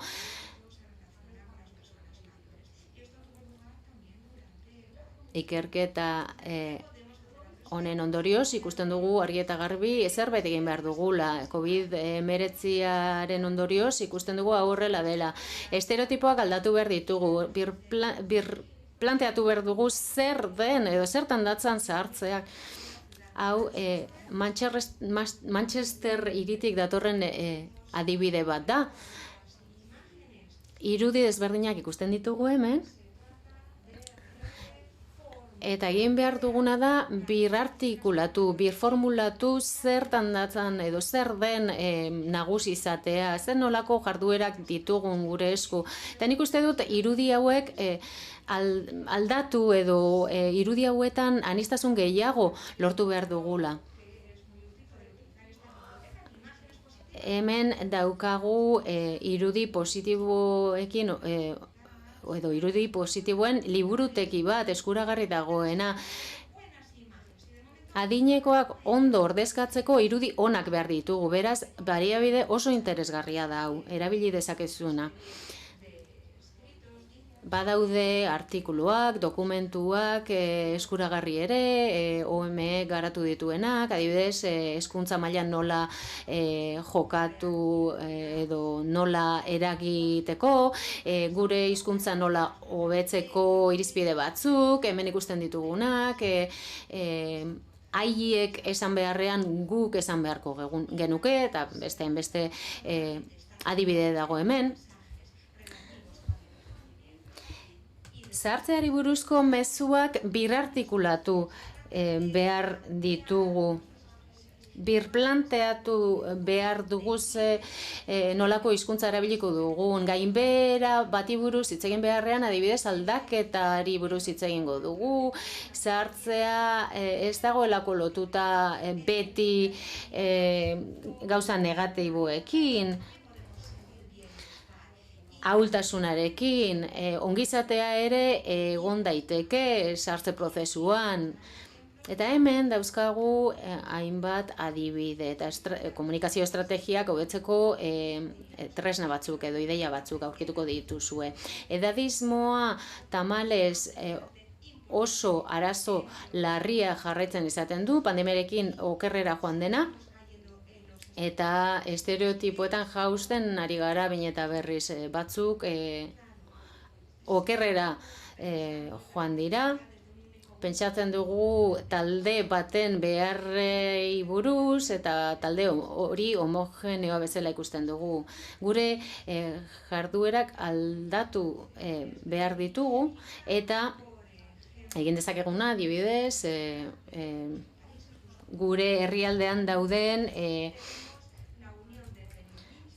praktikakodeak aldatu behar ditugu. Gure herrialdean adibidez kazetarien elkartea dago eta editoren elkartea baita ere, egunkarietan lan egiten dutena. Eta horien esku dago hizkuntza aldaketa bat egiteko aukera, adibidez, eta nola birformulatu, nola birartikulatu mezuak komunikabideetan. Izan ditzagun politika kontuan, kodeak kontuan, eta denok batera alda ditzagun.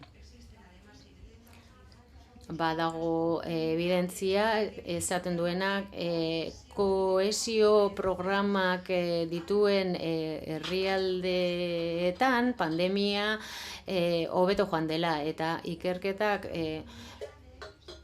ondorioztatu du komunitate horietan, programa hauek dituzten komunitateetan, inbertsio bat egin dela kohesioan eta azkenean emaitzak hobeak izan direla, beraz itxaropena izan dezakegu.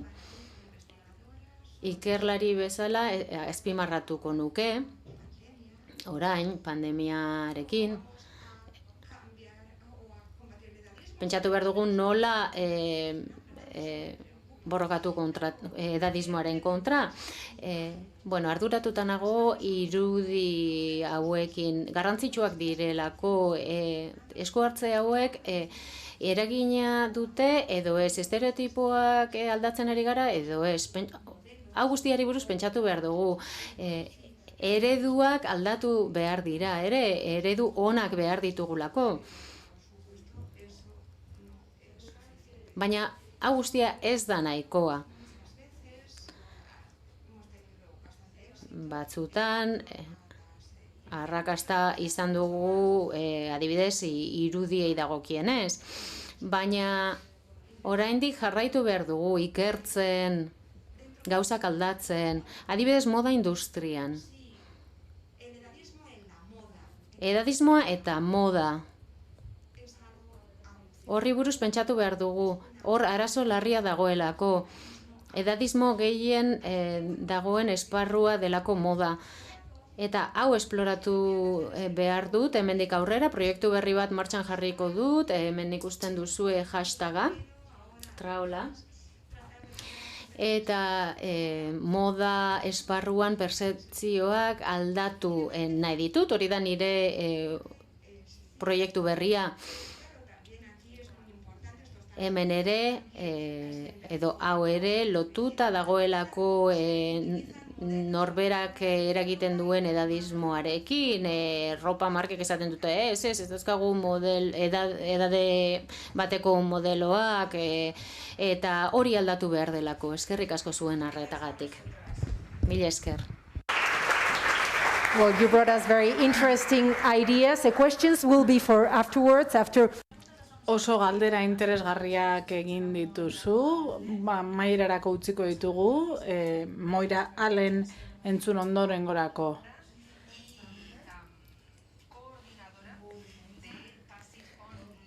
Pass It On Network sarearen sortzailekide eta koordinatzailea da. Mikrofonoa zurea da, Moira.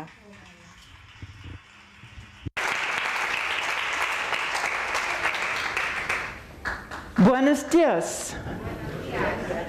And that's Egunon, hori da guztia. Ez dakit gehiago esaten gaztelaniaz. Beste guztia ingelesez esango dut, sentitzen dut. Goizean goiz jaiki eta egia esan oso eskerronoko sentitzen naiz eta oso pozik sentitu naiz gaur goizean. Nazioarteko hiri berde honetara etortzeko aukera dudalako. Hiri honek oso izen ona du, oso ezagunak dira bertako jarrera berdeak eta ekintza berdeak.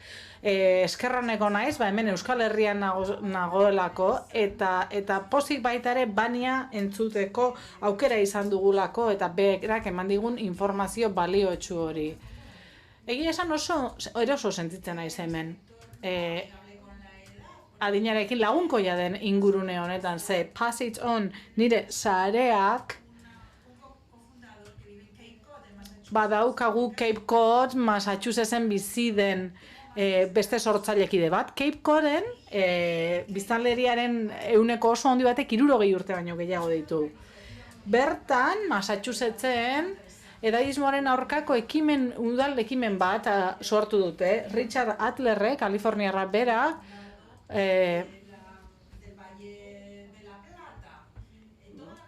Zilarraren bailarako konterrian bizi da, komunitate osoa bertan adinarekin lagunkoia den ingurunean sartu da beste ekimen bat. Gaztelaniarekin ere oso eskerroneko naiz, oso eskertuta nago. Ez dut ezagutzen gaztelania, baina asko maite dut zuek erabili duzuen hitza erretiro esateko, jubilazion, ez da gaztelaniaz. Nik ez dakit ondo esaten, baina jubilo edo poza esan nahi du jubilazion, ez da? Eta oso hitz positiboa da. Frantsesez eta ingelesez erabiltzen dugun hitza oso negatiboa da, retirement. Ez da erretiroa, erretiratzen den armada bat bezala. Eta erretiratzen zarenean, desagertu egiten zara, eta ja ez zaude hor eszenatokian, agertokian, eszenatik kendu egiten zara. Beraz, beste hizkuntza batzuetan ez da hain polita, gaztelaniaz politagoa da. Orain nire aurkezpenarekin hasiko naiz. Nik hemen 3 txapel ditut. Lehenengo txapela, Old Up elkartearena da, Frantziakoa. Abangoardiako elkartea da, edadearen arloan. Asko gustatzen zait Old Up, duela 10 urte esatzen ditut, eta beraien administrazio kontseiluan nago. Zergatik maite dut? Elkarte hau 75 urteko pertsonekin hasi zen oen dela 10 urte, eta orain 85 urte dituzte, edo gehiago, 80 elkarteko kideek. Eta zirraragarria, zoragarria iruditzen zait. Elkarte honetan bilakaera handia bizi izan dute, eta jarduera guztiek ere bilakaera izan dute premien arabera. Gaur egun gizarteetan mundu guztia poltsa berean sartzen dugu. 60tik gorako guztiak poltsa berean. 65tik gorakoak beste batean. Baina ez da horrela, aldeak oso handiak dira. 65 urteko eta 80ko baten artean aldeak izugarriak dira. Baita ere 2 eta 21 urte dituztenen artean ere aldeak kristonak, sekulakoak dira. Beraz, faktore hau oso interesgarria da eta hau ere anpatu nahiko nuke. Horregatik gustatzen zait horren beste Frantziako Old Up elkartea. Bigarren txapela hori da nire sare propioa. Pass It On izen nahi du, pasa ezazu edo pasalo, hau da, esperientzia batetik bestera pasatzeko ideia. Hemen jardun egokiak ari gara pasatzen. Jardun egiten dugu, ikasten dugu, transmititzen dugu, 100 lider oso aktibo ditugu mundu osoko 60 herrialdetan. Izugarria da aukera hau izatea, mundu guztian egiten ari garena partekatzeko aukera, eta nire 3. txapela Europar AG, Europar plataformako kide izatea da. Baniak ere hitz egin du honetaz. Adinekoen eskubideak, hezkuntza eta lana. Azkar esan nahiko nuke baita ere, edadismoa elur bola izugarri bat bezalakoa dela, eta ismo guztiak biltzen dira bola horretan, eta bere inpaktua areagotu egiten du. Arrazismoa, sexismoa, erlijioa, homofobia, politika, ezgaitasunak, hori guztia biltzen du elur bola horrek. Eta adin talde guztiek bizi dute edo sufritzen dituzte bazterkeria hauek nolabait, ez bakarrik adinekoek. Hemen hau pasa egingo dut gainetik, ze Baniak hitz egin du honetaz. Aurrera egitea lortzen dudan.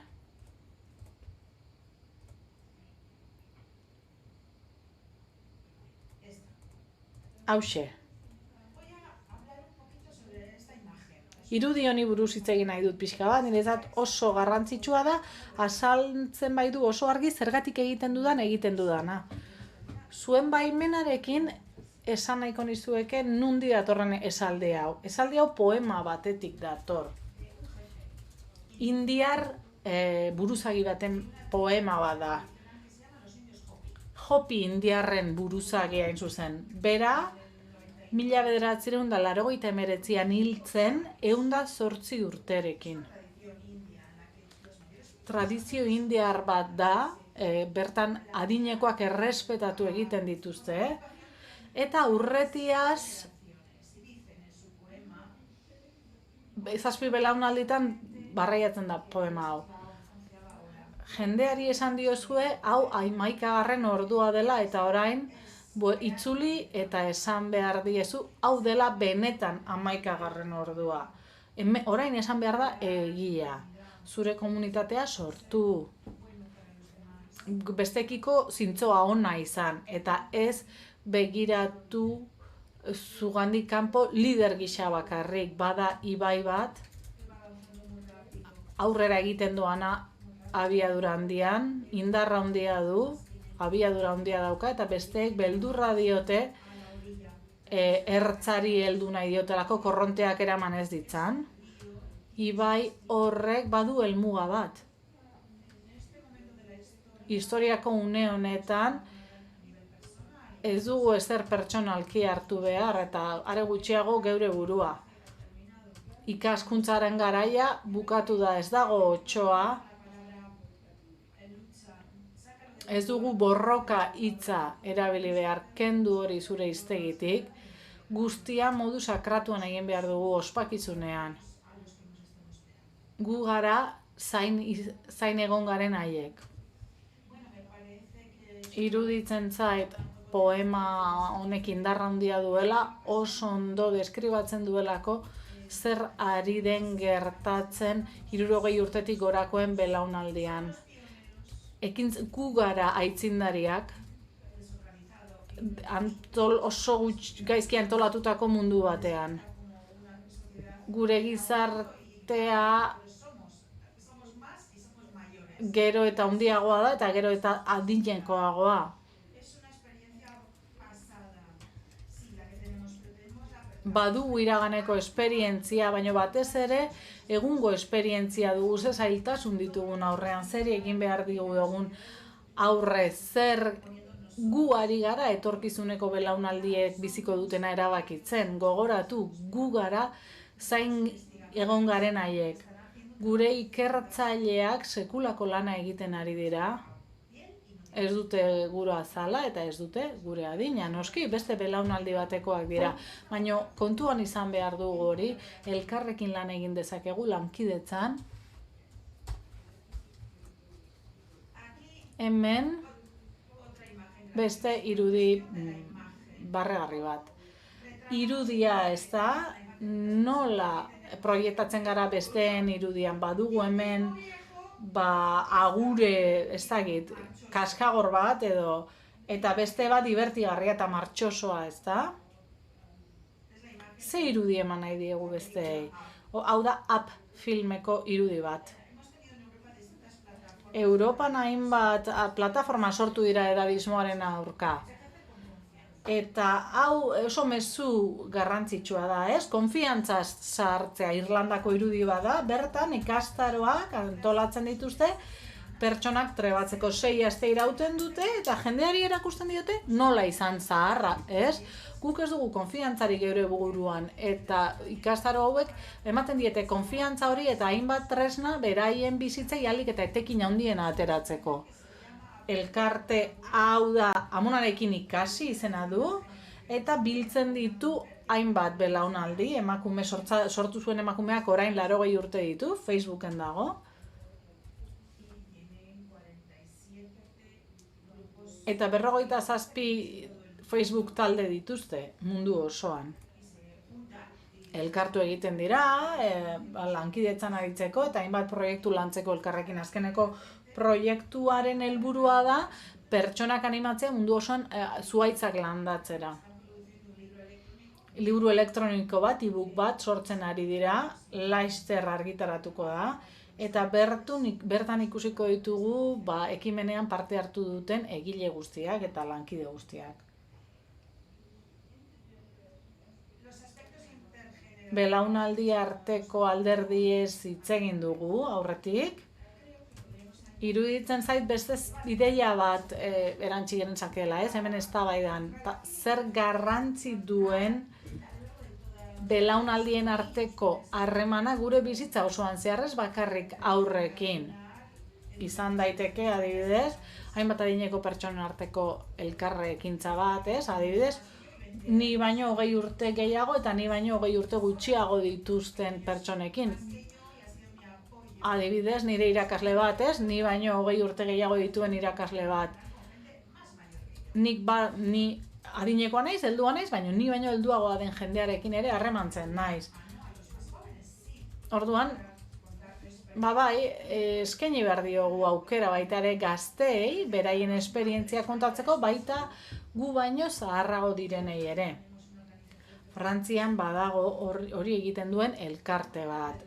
Ez dut eskubidez hitz egingo, hori dagoeneko landu dugulako. Esan nahi nuen bakarrik H plataformek lan zoragarria egin dutela beren kanpainan, eskubideak errespetatze aldera webgunea oso interesgarria da. Nahi duzuen hizkuntza aukera dezakezu, webgune horretan. Zuluan ere izan dezako edo afrikansen edo frantsesez edo gaztelaniaz. Hainbat hizkuntzatan dago eskuragarri eta oso interesgarria da, informazio asko dago zahartzearen arloan lan egiten duten pertsonentzat. AGE 2021 barometroa ere hor dugu.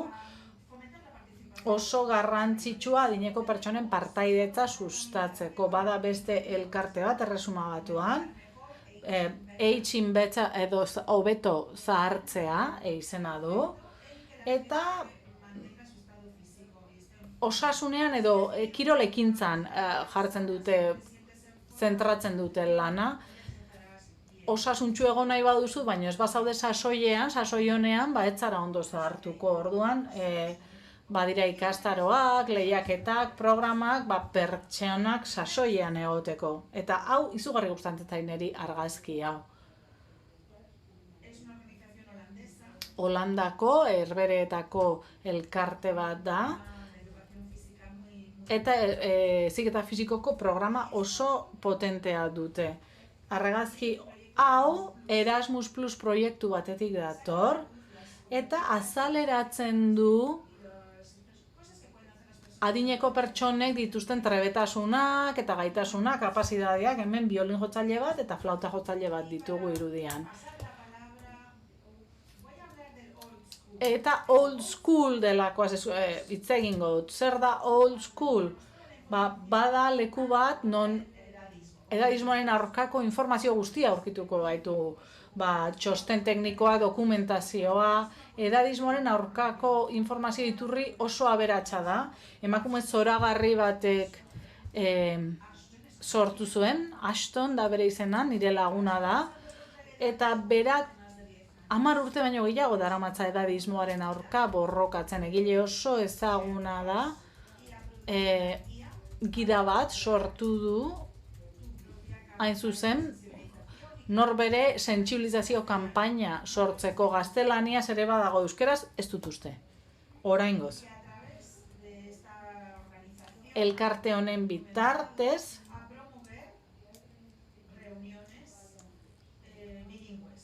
elebitako bilerak sortzen hasi dira, badira mugimenduak ingelesez, ekitaldiak ingelesez eta frantsesez. Zumen egin dezakegu, zumi esker, hainbat hizkuntzatan datorren urtean frantsesez egingo dugu bat, frantsesa hitz egiten dutenentzat, eta orain uste dut beste bat gaztelaniaz egingo dugula.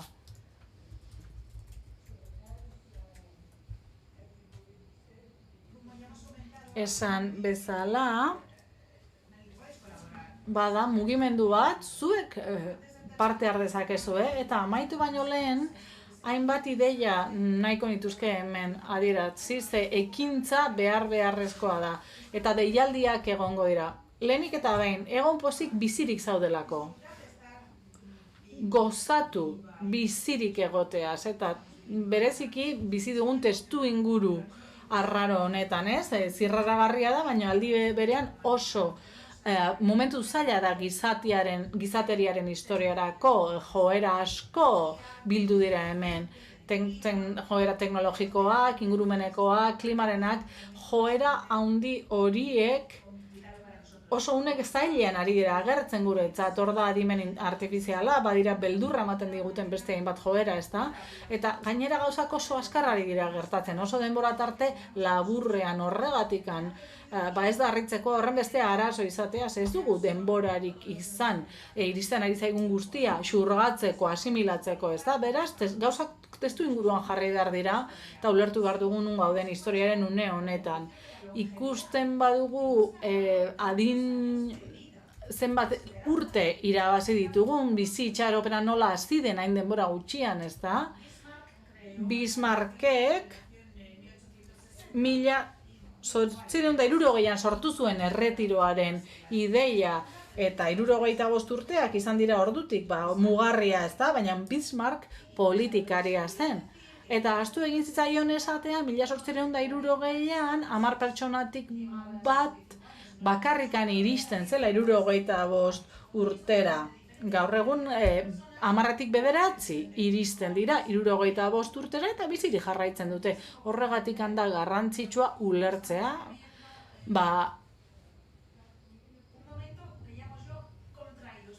oso olla espres batean gaudela, ezta? Eta mundu osoko jarrera bada, gu olla espresaren barruan gaude, gauzak oso azkar dijoaz gure inguruan, eta irudimena erabili behar dugu gaur egun, biztanleriaren 125 gutxi gora bera, 60 urtetik gorako pertsonek osatzen dute. Pentsatzen dugu edaismoa gure aurka dagoela, edaismoaren biktimatzat ditugu gero buruak, baina 125 horren zati batek ez du uste biktima denik, aukera pertsonal bada, zure burua duzu biktimatzat edo ez, baina pertsona batzuk ozen hitz egin dute eta hainbat mezu helarazi dituzte. Longevitateari buruzko unibertsitate zentroak txosten bat argitaratu du azaroan, nik haiekin lankidetzan daramatzat 10 urte, txostenaren izena da bizitzaren mapa berria, eta aurre ikusten du edo iragartzen du biztanleriaren datozen 20-30 urteetan pertsonak gero eta gehiago biziko direla. Eta gero eta pertsona gehiago beteko dituztela 100 urte. 100 urte ditu eta hortik gora dituzten pertsona asko egongo dira. Eta txosten horren arabera badira puntu oso garrantzitsuak. Nik 6 aipatuko ditu. Lehenengo puntua da aniztasunaren aberastasuna, ezta? Oso aberatsa da, bai lan munduan, bai beste elkartenen batean, hainbat adinetako jendea izateak aberastu egiten gaitu. Bestetik, gazteak, 5 urteko haurrak, lehen ere hitz egin dugu, aurrek dagoeneko badute irudi bat, pertzepzio bat zahartzeari buruz. Haur horiek, 5 urteko haur horiekin lan egin behar dugu, hezi behar ditugu, eta zahartzeari buruzko irudi positiboak erakutsi behar dizkiegu.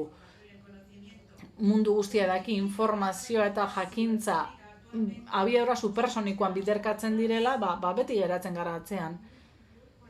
Horregatik ekin behar dugu lan beste modu batera, 100 urteko bizitza bat irudikatu behar dugu. Orain 3 eren ditugu.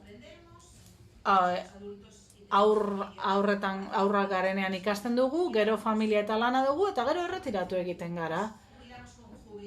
Hemen jubiloz jubilatzen gara, baina hori ez dator bat benetan gertatzen ari denakin, ez? Longevitatearen iraultza horretan gertatzen ari den horrekin, orain erretiratzen garenean, segurenik, pentsa dezakegu beste 20-30 urte biziko garela. Orduan garrantzitsuena, eta uste dut homek eta zahartzearekin lotutako beste elkartek azpimarratzen dutela oso garrantzitsua dela adin ekstra horiek ez gure bizitzaren amaieran batzea, hau da, gaizki gaudenean, baizik eta bizi osasuntsu baten zati izatea. Hauxe da, zuekin aipatu nahi nuen azkeneko ideia, irudikatu dezakezu zeuen burua emagin bezala, imaginatu emaginak zaretela, gu gara, 60 urte baino gehiago ditugunak gara aitzindariak eta gu gara emaginak eta gure esperientzia erabili behar dugu bizitza emateko. Longebitate berri bat jaio dadin gure gizarteetan eta horixe ari dira egiten hain zuzen ere herrialde aurreratuenak. Ez dezagun pentsatu biktimak garela, edadismoaren biktimak. Erakuts dezagun emozionatuta gaudela gertatzen ari denarekin, postik gaudela, aktibo izan gaitezkeela, gure lekua izan dezakegula elkarteetan, oinarritik hasita, edozen elkarteetan, klima babesten duten edo ingurumena babesten duten elkarteetan, edo beste edozen elkarteetan begiratu zuen komunitateari, ez itxaron besteek aurre hartzera, zuek hartu aurre, ez da inor etorriko zuen gana, eta esan ala zatoz eta parte hartu ez, zuk hartu behar diozu aurrea, eta ikusi ze interes ditu duzun, eta beste gabe ekimena zure izan dadila eta parte hartu. Uste dut hementxe amaituko dudala, espero dut polita izango dela bizitzaren emagin izatearen ideia hori zuentzat. Well, thank you very much to you, Moira. Eskerrik asko, Moira, zure aurkezpenagatik. Galderekin hasi baino lehen. Badakit badaudela galdera batzuk, baina zure interbentzioaren hasierari heldu nahi nio. Erretiroaz, jubilazioaz hitz egin duzu, hemen Espainian, norbaitek erretiro hartuko duenean, esaten diogu, edo jendeak esaten die, bizitzaz gozatu, oraintxe da bizitzaz gozatzeko unea. Ez dakit nola den zuen herrialdeetan, ze zuen hitza retirement da, ez? Zuek esaten diozue jendeari, ala, esaten diozute gozatu bizitzaz, edo ez?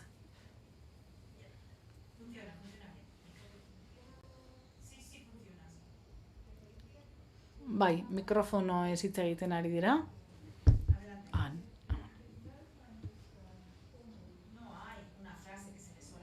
Ez dago esaldirik, erretiratzen direnei etzaie ezer esaten. Bueno, historia bat kontatuko dizuet. Ez dizuet, bat ere kontatu, baina benetan asko dauzkat. Hau da entzun dudan okerrenetako bat, badut lagun bat nire adinekoa, ez dut dana kontatuko, ia. Erakunde ofizial batean lan egin zuen bere bizi guztian, eta atzerrira joaten zen asko bidaiatzen zuen, eta erretiratu zen egunean, Frantziako bere bulegora itzuli zen, urtebete zeraman bulego horretan, beraz, iritsi zen bulegora erretiro egunean, eta ez zegoen ezer. Ez zegoen ekitaldirik, ez ospakizunik, ez zegoen ezer, motxila hartu eta alde egin zuen. Eta ez zen beste ezer egon. Ez zen ezer antolatu bere erretiroa edo ospatzeko. Ezer ez, harrigarria da. Hemen bai, hemen egiten ditugu, erretiratzen direnentzat egiten diren nolabaiteko omenaldiak eta beti esaten diegu ze garrantzitsuak izan diren guretzat, enpresarentzat, taldearentzat, profesional gisa, aditu gisa, oso momentu garrantzitsua izaten da erretiroarentzat. Orain badugu tarte bat, badago galderarik Moirarentzat edo Janarentzat hemen publikoan.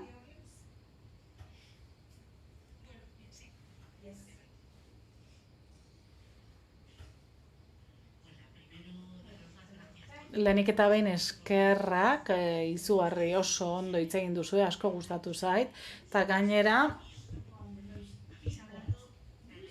iruditzen zait oso ondo asmatu duzuela tokiko edadismoaz eta globalaz hitz egin duzue baita ere pandemiaz, eta iruditzen zait pandemian zehar adineko herritarrak ez gaituztela ondo tratatu pandemian zehar, ez gizartean, ez politikoki, oso tratu txarra jaso dugu, eta ni oso haserrenago.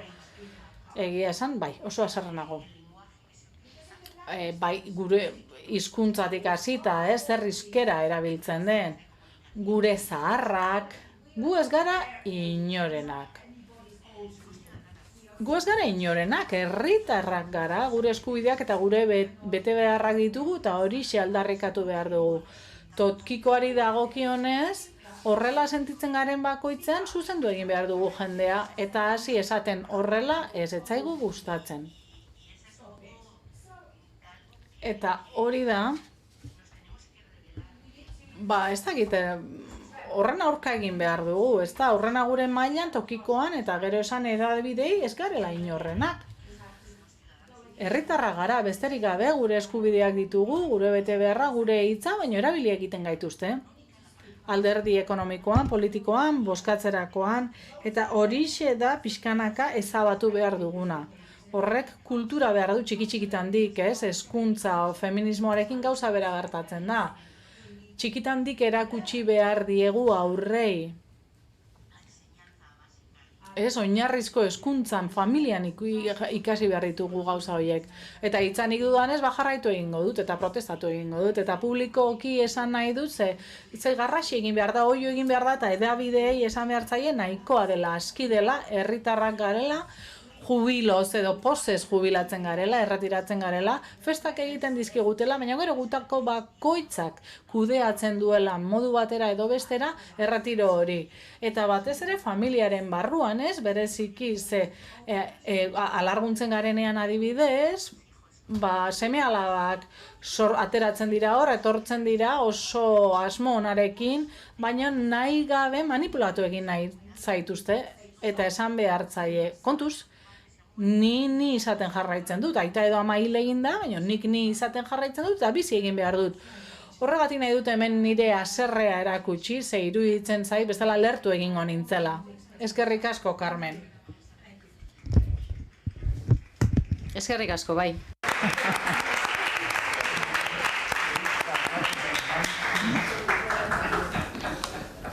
Si queréis añadir... Oso ondo.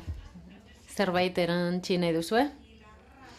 Bai, amorrua oso motibatzailea izaten da orokorrean, eta oso ondo iruditzen zait. Gainera, COVID-a dela eta are gehiago, nik uste dut ondo egiten dugula, pertsonengan zentratzen garelako, eta stop, nahikoa da, ez dugu nahi horrela tratatuak izatea.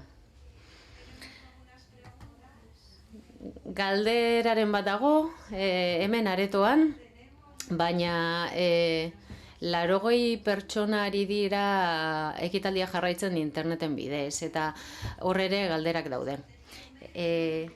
Adibidez, estrategiak zein garrantzitsuak diren belaunaldien arteko estrategiak edadismoaren kontra egiteko, baina estrategia hauek orokorrean edadismo eza erakusten dute gazte eta helduen artean egiten direlako, baina nola integratu, nola mugiarazi adin guzti edo adin askotako jendea edadismoaren kontra. Zer egin dezakegu? Tira oso galdera ona da hori. Ez da nahikoa esatearekin belaunaldien arteko jardunaldiak behar ditugula eta belaunaldien arteko kontaktua behar dugula. Psikologia sozialaren esparruan asko ikertu da honi buruz eta faktore ezberdinak detektatu ditu kontaktu ona izan ahal izateko, adibidez. Bermatu behar dugu parte hartzaile bakoitzak ekimen desberdinak egingo ditugula eta estereotiporik gabeko ekimenak izan behar direla. Hau da, ez direla ekimenak bakarrik gazteentzat edo adinekoentzat. Adibidez, teknika desberdinak adoptatu behar ditugu, empatia esaterako askotan. Zer behar dugu? Kontaktu asko, azken finean hori da behar duguna, lagunak izan, lagunen artean egon, ez da bakarrik jendea biltzeari buruz, ez? Jende gaztea, adineko jendea dana batera nahastu, ez da nahikoa, horrekin ez da nahikoa. Beti harritzen hau, datuak ikusten ditugunean eta esaten dugunean zenbat pertsonek esaten dute lagun bera baino gazteagoa edo adinekoa den lagun bat dutela. Hor badago arrakala, ez? 25 urteko batek esaten duenean nire lagun batek 55 urte ditu edo 65 urte. Nik uste dut hori dela garrantzitsuena, hemen gure gizarteak daude oso zehazki egituratuta, eta pentsatzen dugu adina dela zerbait oso edo banatzen gaituen zerbait, hau da, ni hemen nago eserita eta esaten dut, baina tira, ez du ni baino askoz edadetuagoa zara, eta nola izango dut nik zurekin harreman bat, zuk zure adineko gauzak egingo dituzu, eta nik nire adinekoak, ez? Baina elkarrizketa bat izan dezakegu eta psikologikoki guztia oso interesgarria da. Nola erabiltzen dugu adinea gure harremanak negoziatzeko unean, ez? Asumitzen dugu, berneatzen dugu, ez dugula ezer eman komunean, hemen arrakala bat dagoelako adinari buruzkoa. Baina biak gaude edadismoaren kontra. Kuriosoa da, ezta? Eta hori da lortu behar duguna, benetan estereotipoak apurtu behar ditugu, hautsi egin behar ditugu. Belaunaldien arteko programak sortzeko literatura asko dago, Baniak aipatu du, eta badago homek garatutako dokumentazioa, eta hor pista, ideia asko dago eskuragarri, gauzak ondo egin alizateko. Eta gauza txikiak behar dira, lankidetza bermatu adibidez, hori oso garrantzitsua da, lankidetza behar dugu liskarrean oinarritzen den harremana baino. Moiraren galdera bat dago hemen. Nork sustatzen du edadismoa? Sistemak berak?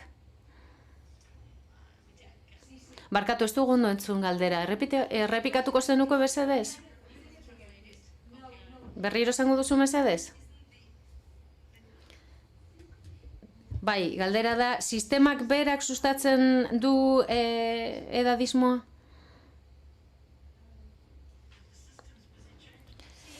Bai, horrela da, bai.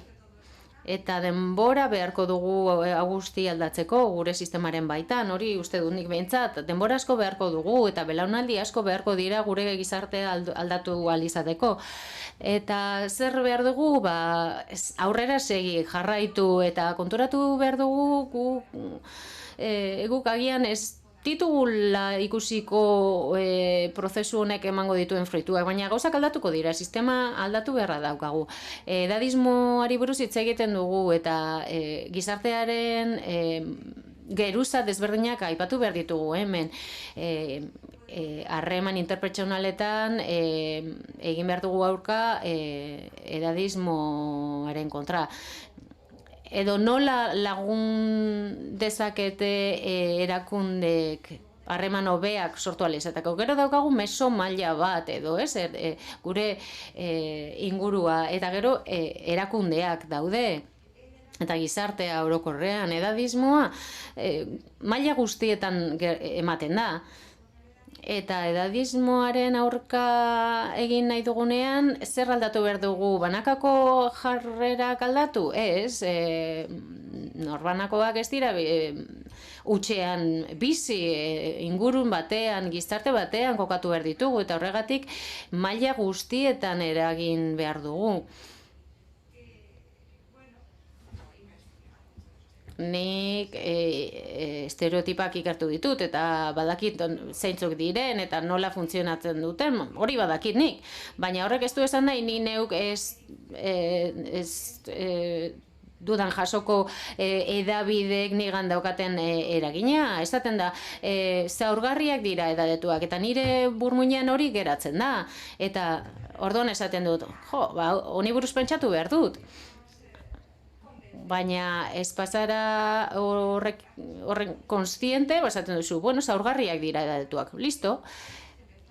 Eta sinisten duzu, ematen dizuen mezu hori. Askotan, zahartzaroa eta adinekoak erakusten dira arazo asko dauzkaten pertsonak bezala. Eta hori aldatu beharra dago, gure jarrerak aldatu behar ditugu, baina ez bakarrik banakako bezala, gure hiriak lagunkoiak izan behar dira. Asko egin beharra dago oraindik edadismoa baztertzeko eta eragin hori erakundeetan ere ikusi behar dugu, poliki-poliki. Kode editoriala aipatzen nuen nire aurkezpenean, ez? Hori oso garrantzitsua da.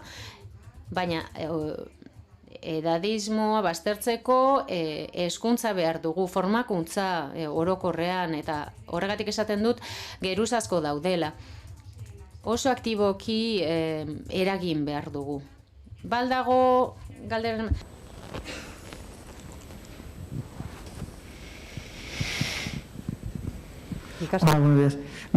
Bai, galdera baino hausnarketa bat partekatu nahi dut hemen.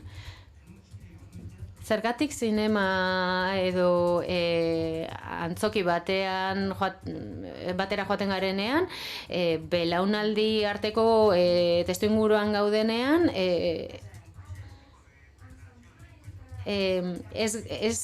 ez gara kontziente hori horrela dela. Nola aprobetxa dezakegu belaunaldien arteko testuinguru horiek? Bai. Egia da. Erabili duran Manchesterko ereduan zer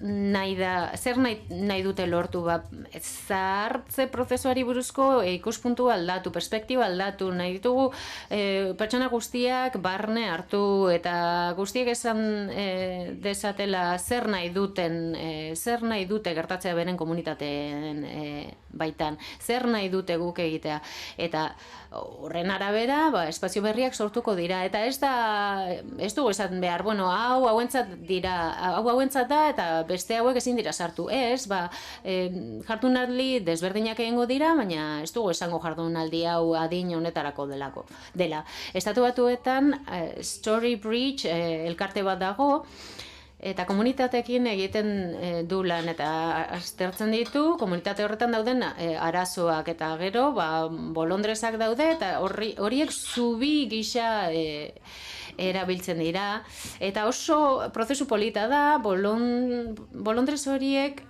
lan itzela egiten dutelako, eta eraldaketa pertsonala sortzen dutelako. Badago ere, liburu oso interesgarri bat, prozesu horri buruz hitz egiten duena.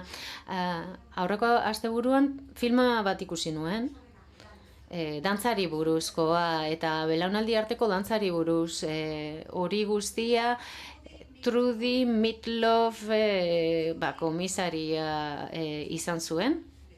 Eta berak esaten zuen, hamarkadan fans club, Beatleseko fans club bat sortu zuela Kanadan, eta hori bihurtu zela 80.000 jarraitzaile zuen mugimendu baten.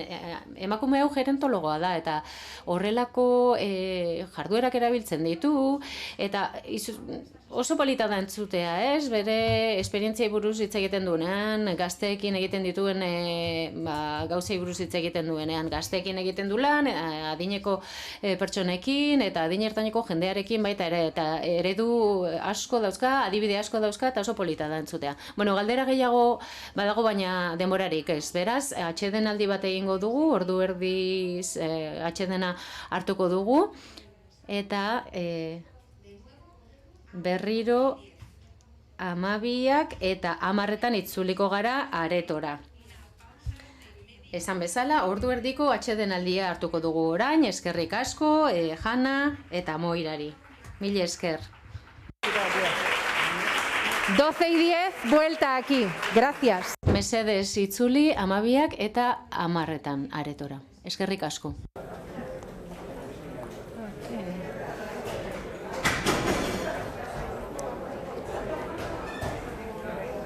It's a pleasure.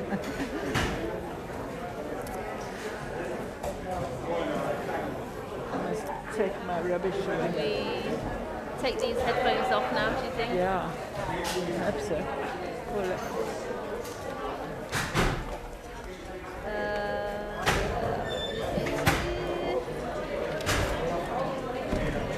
It's been a pleasure.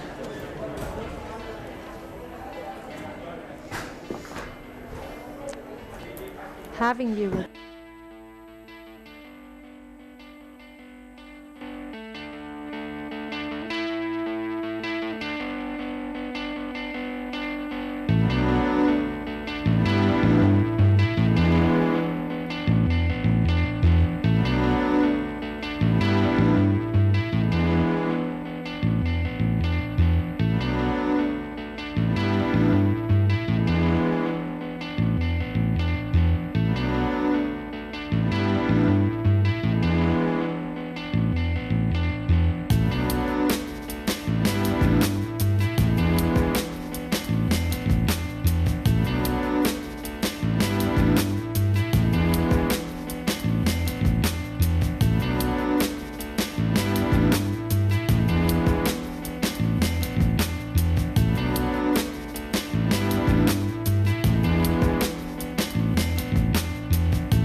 ¿Me puedes abrir? Vale. Eguerdion, jaun Andreok, eta ongi etorri. Lagunkoitasuneko jardunbide egokien 5. topaketa honen 2. eta azkeneko atal honetara. Oraindik gauza asko dauzkagu kontatzeko, ikusiko duzuen moduan. Bien, arranca esta segunda parte de esta 5ª jornada de buenas prácticas europeas en amigabilidad. Eta orain ekingo diegu aztertuko ditugu diskriminazio bikoitzak. Edadismoari gehitzen zaion beste diskriminazio bat, Espainiako edo Estatu Espainiarreko kasuak aztertuko ditugu. A continuación vamos a analizar hemendik aurrera diskriminazio anitzak ikusiko ditugu. Hau da, edadismoaren gain dauden diskriminazioak eta mai inguru hau ireki behar dugu orain. Estatu mailan dauden jardunbide egokiak ikusteko. Lehenik eta behin Federico Armenteros izango dugu, bera abenduaren 26 fundazioan egiten du lan eta bertan LGTBIQ+ taldeko adinekoen inguruan egiten dute lan, bai oso termino luzea da LGTBIQ+, arnaz hartu behar da, bukatu baino lehen, ez da? Baina horrela da kolektibo honen izena. 1978ko abenduaren 26an zer gertatu zen homosexualitatea despenalizatu zen Espainian. Beste mai inguruko hizlariak ere izango ditugu, Carmen Martín eta Carmen León, emakume liderrak Villaverde Madrilgo distrito bat da, eta hau emakume talde bat da, eta erabakiak hartzeko esparruetan egiten dula, Madrilen udaletxea konturatu zen, adibidez, Villaverden, adinekoen zentroetara emakumeak joaten zirela, batez ere, baina erabakiak gizonezkoen eskuetan zeudela, eta hori jakinda, parte edo esku hartzea hau jarri zen martxan emakumekiko zegoen genero arrakala baztertzeko. Tira goazen Federikori hitza ematera. Bai, egunon, eskerrik asko. Lehenik eta behin eskerrak eman nahi nizkieke antolatzaileei, eskerrak ahotsa emateagatik eta gure eskarmentua partekatzeko aukera emateagatik. Matia Fundazioari eskerrik asko, Eusko Jaurlaritzari ere eskerrak eman nahi nizkioke. Hemen txapa asko dauzkat, ez naiz txaperoa ordea, Txapa hauek baitira gure aldarrikapenak islatzen dituztenak, gaur VIH kontrako eguna ospatzen dugu eta borroka oso garrantzitsua izan da, lagun asko galdu genituelako aurreko pandemia horretan. Bueno, No, quítalo, que ese Mira, ya lo tienes. Hau da nire... hau ez da nire aurkezpena, nire PowerPointa. Hau da emakume liderren aurkezpena. no tengo una edad. Adin bat daukat, ez dakit nola gelditu aurkezpen hau. Tira nola lagunduko dizuegu, goazen ikustera. Hau alda zuen aurkezpena? Bai, hau da zuen PowerPointa, ez da? Bueno, segundo batzuk eman mesedez. Bueno, aurreko hizlariak entzun eta gero, edadismo eta belaunaldien arteko harremanei buruz hitz egin nahiko nuke. Eta berri txar batekin hasiko naiz, hetero kolektiboarentzat berri txarra da. LGTBI kolektiboan belaunaldien arteko harremanak egiak dira, nire senarrak ni baino 10 urte gazteagoa da, esate baterako. Beraz, gure kolektiboan belaunaldi arteko harremanak egia dira. Gure fundazioan 3 bikote dauzkagu, oso adin desberdinak dituztenak, eta beraz, askotan zer bilatzen dugu adinekoen artean, ezagutza, jakintza, eta 11ko lagunak ikusten ditut hemen, eta nahiko genukoen loteria tokatzea, edo hori oso languarria izango litzateke, tira hemenago gaur zuekin hausnarketa bat egiteko asmoz, edadismoaren inguruan, eta anitza dela esango dut, edadismoa eta intersekzionalitatea kontuan izan behar dugula uste dut. Duela urte batzuk Denberrera joan nintzen, Estatu Batuetara, kongresu batera, LGTB politika inguruko kongresu batera, eta harritu ninduen ikusi nuen azergatik. Esan nahi nuen, nagusia naizenean, zuek bezalakoan nahi nuen izan. Pertsona bat zegoenan, izlari bat, zena, emakumezkoa, beltza, lesbiana, politikaria, eta potolo zegoena, eta zaharra zena, eta nik esan nuen, ezke guztia daukazu, kito osoa. Oso kompletoa zara. Tira ba, horrela sentitu nintzen orduan, eta nik uste dut espazio honetan hausnarketa oso egokia dela, oso ondo sentitzen naiz nire lanean, eta ikusten dut edadismoa ez dela heteronormatiboa bakarrik. Oso bizio desberdinak daudelako horren inguruan, eta hausnartu behar dugu eta eman behar ditugu beste bizio batzuk eta beste ikuspuntu batzuk.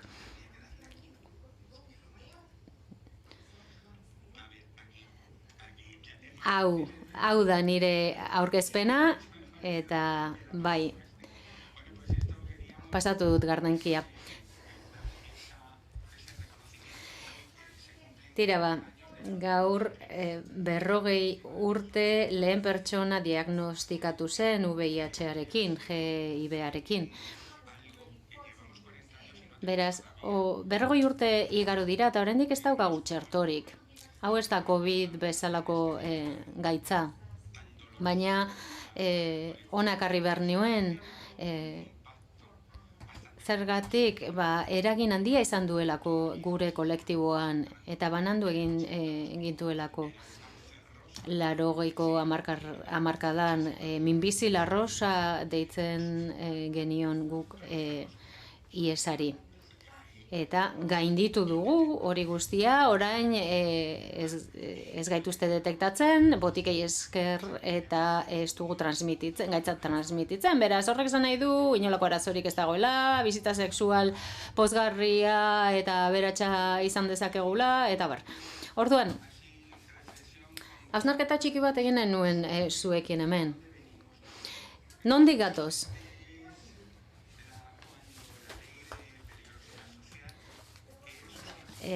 Lege bat aprobatu zen duela urte batzuk, arrisku sozialari buruzkoa, eta homosexuala izateagatik atxilotzen zituen eta espetxeratu zituen, eta barrura. Hori izan zen guk jasan genuen lehen diskriminazioa. Gaur egungo edadetu belaunaldiek ezagutu genuen hori.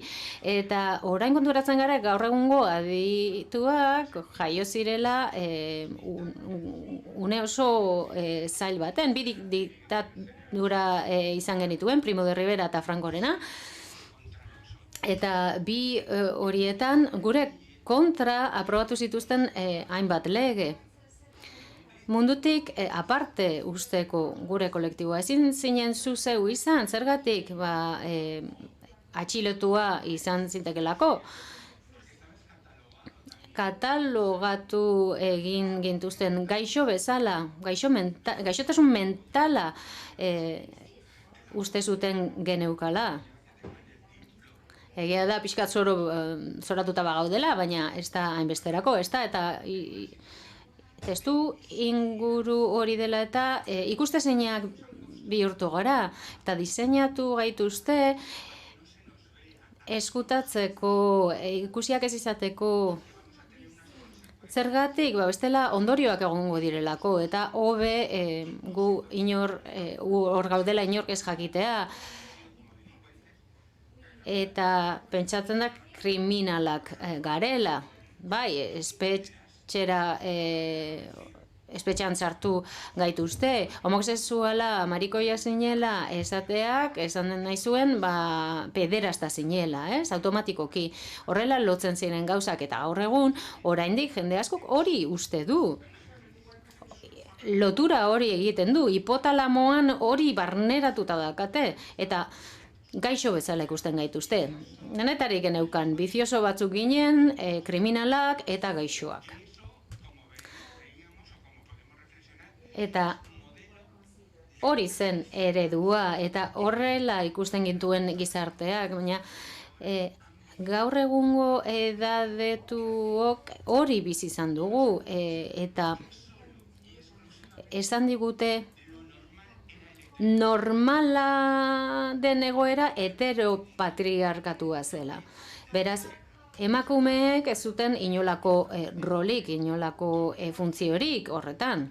Eta hori oraindik jarraitzen du. Esan nahi dut, gaur egun oraindik emakumeak hiltzen dituzte.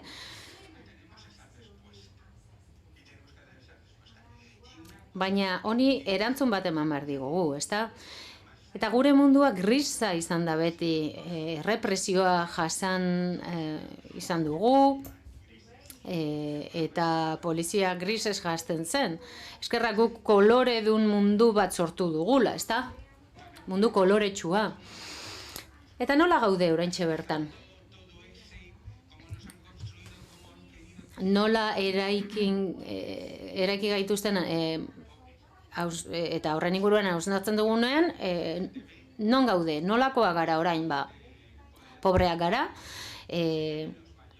erosteko gaitasuna ikertu da, eta LGTB kolektiboan 67% dauka pentsio non kontributiboa. 426 eurokoa dena. Zergatik?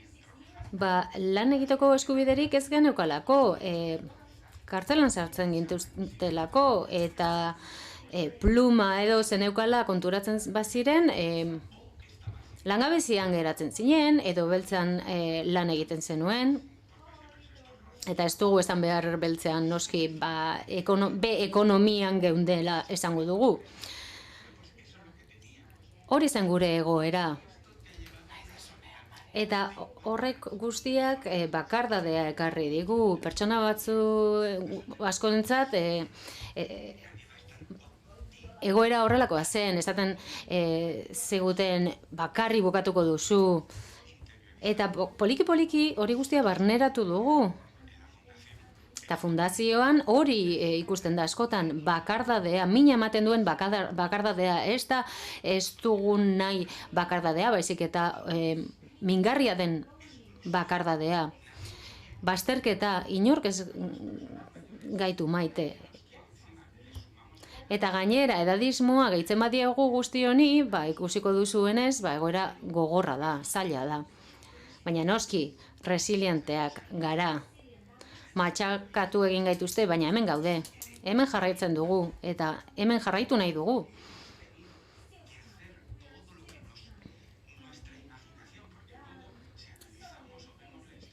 Ikusten badugu kolektibo honen historia nolakoa izan den, ikusiko dugu bizirik gaudelako oraindik, VIH, COVID jasan behar izan dugu, baina hemen gaude.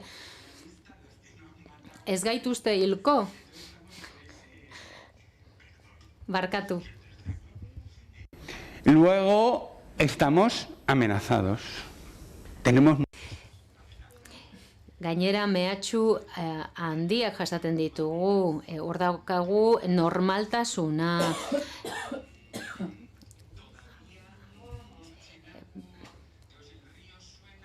Batzutan esaten da gaztelaniaz, el río suena, agua lleva, hor susmoa dago beti, eta badago jendea gure ondoan egon nahi ez duena. Zer egin behar dugu? Tira, aniztasuna aitortu behar dugu, nik uste dut hau lehen urratsa izan beharko lukeela edadismoan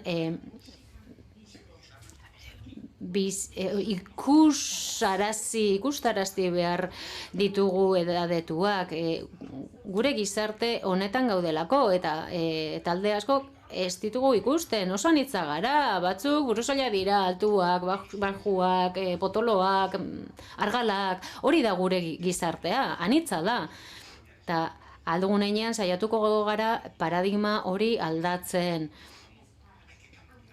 Gauzak aldatu behar dira, baloreak aldatu behar dira. Gizartean balio batzuk eman dizkigute eta esan dizkigute nortzuk diren eskubideak dituztenak eta nortzuk ez dituztenak. Eta mundu hau eraikia izan da azkarrenentzat eta hoberenentzat eta honentzat. hori esaten da askotan, ez? Baina ni ez al naiz ona. Beraz, hortan gaude. Nik uste dut gaurko ekitaldia bezalako esker gure indarrak batzen biltzen ari gara. Biltzen ari garela eta nik uste dut paradigma aldaketa hori gertuago daukagula orain. Politikari buruz hitz egin behar dut, noski. Politika inklusiboak garatu behar ditugulako. Tresna hori gabe gauza asko egin ditzakegu eta noski edadetuak garenak bultzatzen ari gara eta hortan ari gara, baina legislatzaileak bultzatu behar ditugu, ordezkatzen gaituzte eta behar ditugu lege desberdinak eta giza eskubideak defendatzen dituzten legeak. Saiatu behar dugu, beraz, presioa ezartzen. Zer egiten dugu fundaziotik?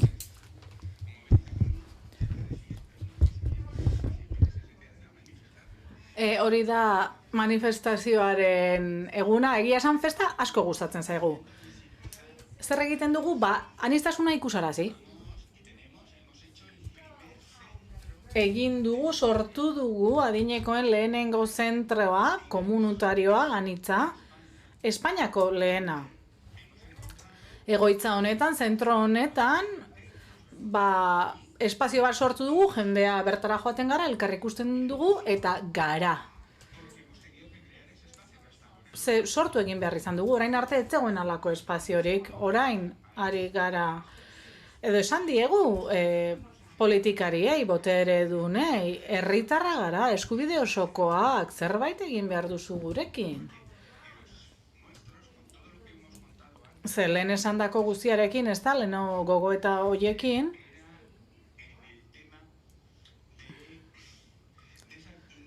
ikusi dugu, nolabait ikusezinak ginela, pentsatzen genuen ez genuela eskubiderik.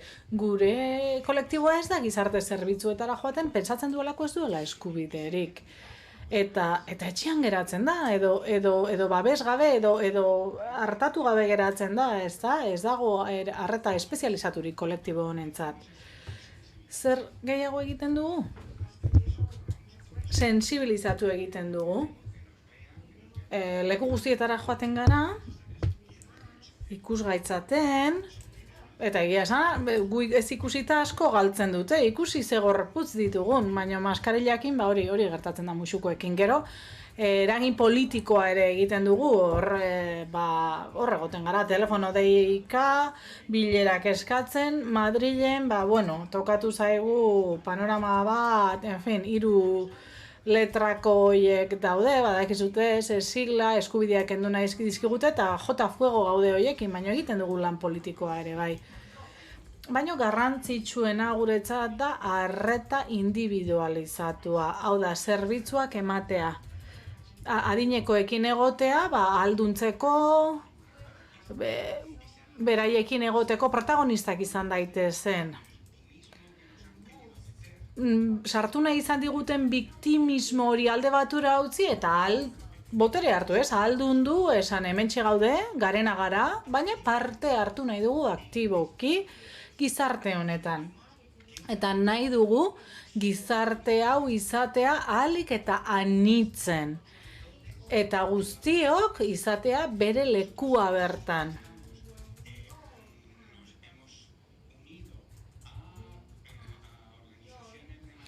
Hainbat adinekoen elkarteekin egin dugu bat, UDP adibidez, Unión de Pensionistas y Jubilados, hemen Euskal Herrian ere badugu, gure hemengo lankideekin primeran konpontzen gara, eta haiekin lantzen dugu inklusioa.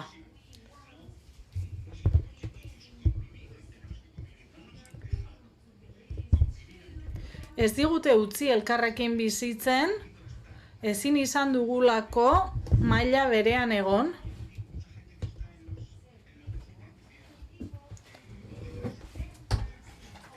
ze jende asko egoitzetan daude, LGTBIQ+ kolektiboko jende asko egoitzetan dago, armarioaren barruan dago, eta ez daukate indar hori esateko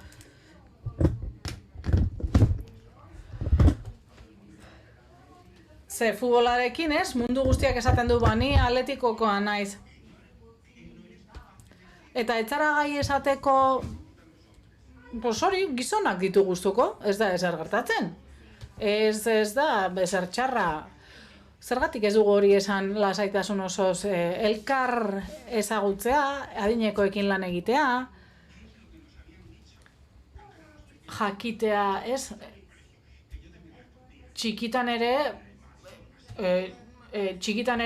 ni ere borrokatzen nintzen, nahiz eta esaten zidatenean marikoia, ni borroka egiten nuen, beste batzuk ez, denok gara desberdinak. Baina pixkanaka joan behar gara gauzak aldatzen gizartean, ni egia esan, nire ustez, ilusioa handia daukat, nik pentsatzen dut, 40 urte hauetan, gauzak asko aldatu direla, ni hemen nago, hitz egiten ari naiz duela, 40 urte kartzelan egongo nintzen, ez? Esango banun gehia marikoia nintzela. Gauzak asko aldatu dira. Noski jarraitu behar dugu, saiatzen, gauzak aldatzen, baina asko egin dugu aurrera, asko. Adibidez, eskondu egin naiz, esan dut, ezta? Esan dut nire... esan dut lehen, ezta? Nire senarra 10 urte gazteagoa dela, ezta? Pues bai, pues eskonduta nago, hori, pentsa ezina da. Ametxo honetan ere ez nukeen pentsatuko. Ni ere lehen emakume batekin egoen eskonduta, eta hala daukat. Ez nintzen dibortziatu. Bere garaian banandu egin ginen, pensatu nuen nola ez naizen gehiago eskonduko inoiz, ez nintzen dibortziatu, ezta? Eta azkenean, noski, bai, dibortziatu behar izan nuen, zen ere senarrarekin eskondu behar nuen. Orain martziano bat falta zait.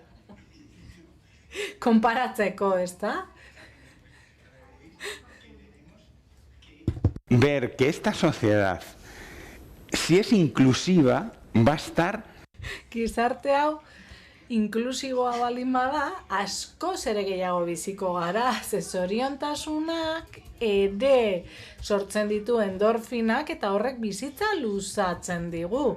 Eta hori oso interesgarria da. Ikustea nola hartatzen ditugun pertsonak, tutoretzapeko pisuak ditugu, han auzoarekin ari gara lanean, elkarteekin. Hau da, esaten diogu hemen gaude, AGH horretan ere gaude, hemen dago ordezkaria, horrekoan boskatu egin gintuzten, esanbladan eskubide osoko kide gara orain. Beraz, Europan ere gaude, estatuan gaude. Hau guztia, espazio horiek sortu behar ditugun, ere ustez oso interesgarria da ikustea guztiok ari garela emagin egin gaituzu, bularra falta zaizkit, pixka bat badauzkat, baina asko gustatu zaitori eta hementxe duzu emagin bat nahi duzuen guztirako. Eskerrik asko. Muchas gracias. Federico Armenteros por contarnos qué es lo que hacéis en la Fundación. Eskerrik asko, Federico, kontatzeagatik zer egiten duzuen. Zenbat pertsona elkartzen zarate, zenbat pertsona hartatzen dituzue? 2700 pertsona inguru, eta oraintxe bertan 20 pertsona ditugu kontratatuta, kontratupean, talde bat gara, eta gero 60 voluntario ditugu. Guztion artean lan egiten dugu, adinekoak bakarrik egonez gaitezen, beraz pertsona asko daude, zu zara presidentea, 26 de diciembre fundazioko presidentea zuzara, ez da, eskerrik asko hain baikor izateagatik, eta baikortasun horri heltzeagatik mehatxu guztienpean, orain, bazterkeria bikoitza aztertuko dugu, LGTBI plus kolektiboren bazterketa bikoitzetik, bauen genero bazterketara, Villaverdeko, las lideresas de Villaverde, taldearekin. Eskerrik asko Matia Institutoari, Eusko Jaurlaritzari eta jardunaldiaren antolatzaileei, eta eskerrik asko gugan pentsatu izanagatik. Azalduko dut pixka bat gure izena, gurea da lideresas del centro del de los centros de mayores del distrito de Villaverde, hori da izen ofiziala, baina guri lideresas de Villaverde deitzen gaituzte, eta horrela gara ezagunak, ez? Eta ja gure lana zaharren egoitzetik harago doa, adinekoen egoitzetatik. Eskerrik asko gure esperientzia hemen kontatzeko aukera emateagatik. 2014an hasi zen gure ibilbidea, urte horretan, hainbat emakume deitu zituzten adinekoen zentroetan, emakume hauek ez genuen elkar ezagutzen, eta batzuk egoitzetatik kanpo ere deitu gintuzten, eta helduen zuzendaritzak eta Villaverdeko berdintasun eragileak, Villaverde ez da auzo bat, barruti bat da, hori azaldu nahi dut, orduan deitu gintuzten bilera batetara eta planteatu ziguten proiektu pilotu bat martxan jartzea. Aurretik, aurkezleak esan duen bezala, egin zuten azterlan bat, eta azterlan horretan 8 adinekoen egoitza, Madrileko udalaren 8 adinekoen egoitza zeduen, eta 2 komunitatekoak, erkidegokoak, eta konturatu ziren estatistikoki emakume gehiago zeudela gizonak baino. Hala izaten da. Eta emakumeak ziren voluntario eta erabiltzaile, baina botereak edo aginte postuetan zeudenak aldiz gehien bat gizonak ziren. Zeuden 2 edo 3 emakume, baina gehien bat gizonak ziren. Beraz, azterlan horren harira saiatu ziren egoerari buelta bat ematen, eta emakume talde hau deitu zuten, guztira 17 bat emakume ginen, batzuek bagenituen gure beldurrak, ez emakumeak izan ohi ditugun beldurrak, ezin dut, ez dut denborarik, nik ez dut balio honetarako, beste batzuek erronka bat ikusi genuen, aukera bat. Orduan elkarra auspotu genuen, ezta, eta animatu ginen, elkarra animatu genuen, eta ondorioa izan zen, bai, onartuko genuela proposamena. Lehenengo galdera, proiektu baten aurrean, ze aurrekontu. Eta esan ziguten ez dago dirurik. Ez dago dirurik. Zuen eskura jarri dezakeguna da baliabideak. Hau da, udaletxearen baliabideak jarri ditzakegu zuen eskura, baino dirurik ez. Tarte bat hartu genuen, eta esan genuen, aurrera egin behar dugu eta egokitu egin behar gara, baina bai, ondo apuntatuta utzi genitun baliabideak, ze gauzak eskaintzen dizkizutenean, ondo apuntatu behar da gero erabiltzeko informazio hori. Eta horrela, eman genion hasiera gure eztabaidei, zergatikan lideresak, zergatikan ahalduntzea eta zergatikan feminismoa. Niretzako oso hitz egokiak dira, asko maite ditut hitz hauek. Ze hitz hauek aipatzen ditugunean, pertsonak salto bat egiten dute beraien eserlekuan, ezta? Eta eztabaida hori bageneuen gure artean ere. Zergatik bai, zergatik ez?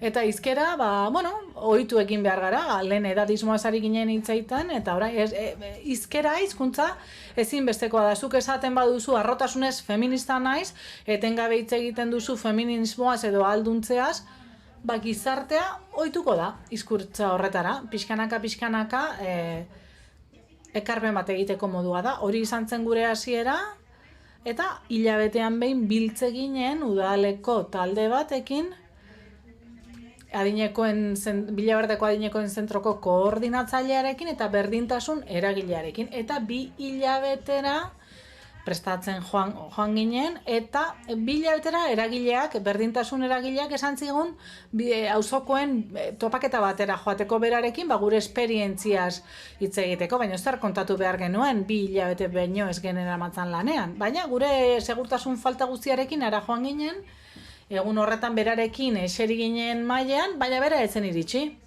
Arazo bat sortu zitzaion berdintasun eragileari eta antxe utzi gintuen, ez? Bakarrik maila hartan.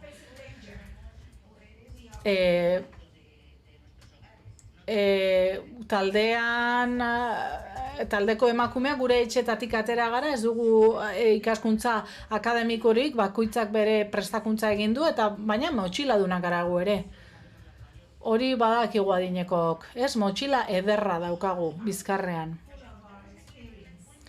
Egin genuen auzokoen elkarte hori, elkarte horretan gizarte erakundeak zeuden, CRPS, adibidez, rehabilitazio psikosozialeko zentro bat, Mas Madrid ere bazegoen, alderdi Mas Madrid. Ez politikoa, bestea.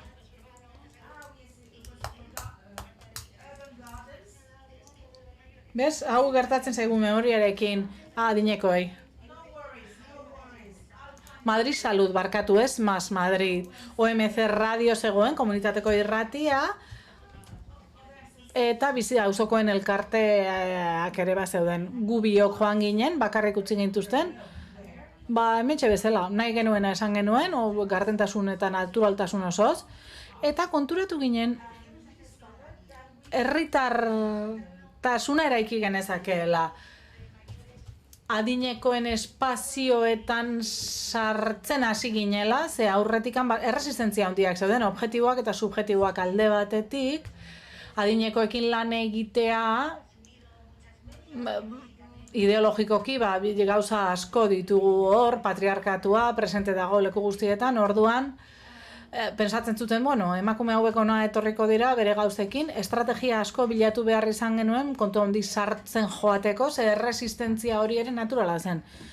Bazen beste bat, une horretan, alderdi bateko gizon batek agintzen zuena, misogino bat zen, eta sekulako ukazioa, erretxazoa, sortzen genion, baina onartu egin behar izan zuen, ze udaletxeak behartzen zuen. Orduan pixkanaka joan ginen sartzen hortik, eta beste alderdia deskubritu genuen. Hau da, ezin dugu zuzenean sartu adinekoen espazioetara, orduan pixka bat herritar mugimenduetatik sartuko gara. Zailtasunen aurrean alternatiba bilatzen ditugu, estrategiak eta aurrera egiteko, lehentasunezko helburu horretan aurrera egiteko, eta gure helburua zen ikuspegia, genero ikuspegia eta ahalduntzea, eramatea, emakumeak egon zitezen zuzendaritza postuetan. Gero konturatu ginen hori ere etzela nahi genuen agian, baina denborarekin jakin genuen hori. Horrela hasi ginen prestakuntza, eztabaida eta esku hartzea nolabait. Lau gauza ezarri genituen. Hau da, proiektuan sartu baginen bidea ibiltzen, egingo genuen, eta ikusiko genuen zer gertatzen zen. Gero nahi genuen gozatu bide horrekin, ibilbidearekin, eta humorez. Iruditzen zaigulako humorea ezinbestekoa dela ondo zahartzeko. Eta noski, espazioa gure eginda. Eskaini zizkiguten espazio horiek, baliabide horiek gure eginda. Bageneukan gu ibiltaria gara, zentro guztietan, ez daukagu egoitza espezifiko bat guretzat. Orduan, egoitza bat aukeratu genuen, erosoena, eta hor hasi ginen lanean.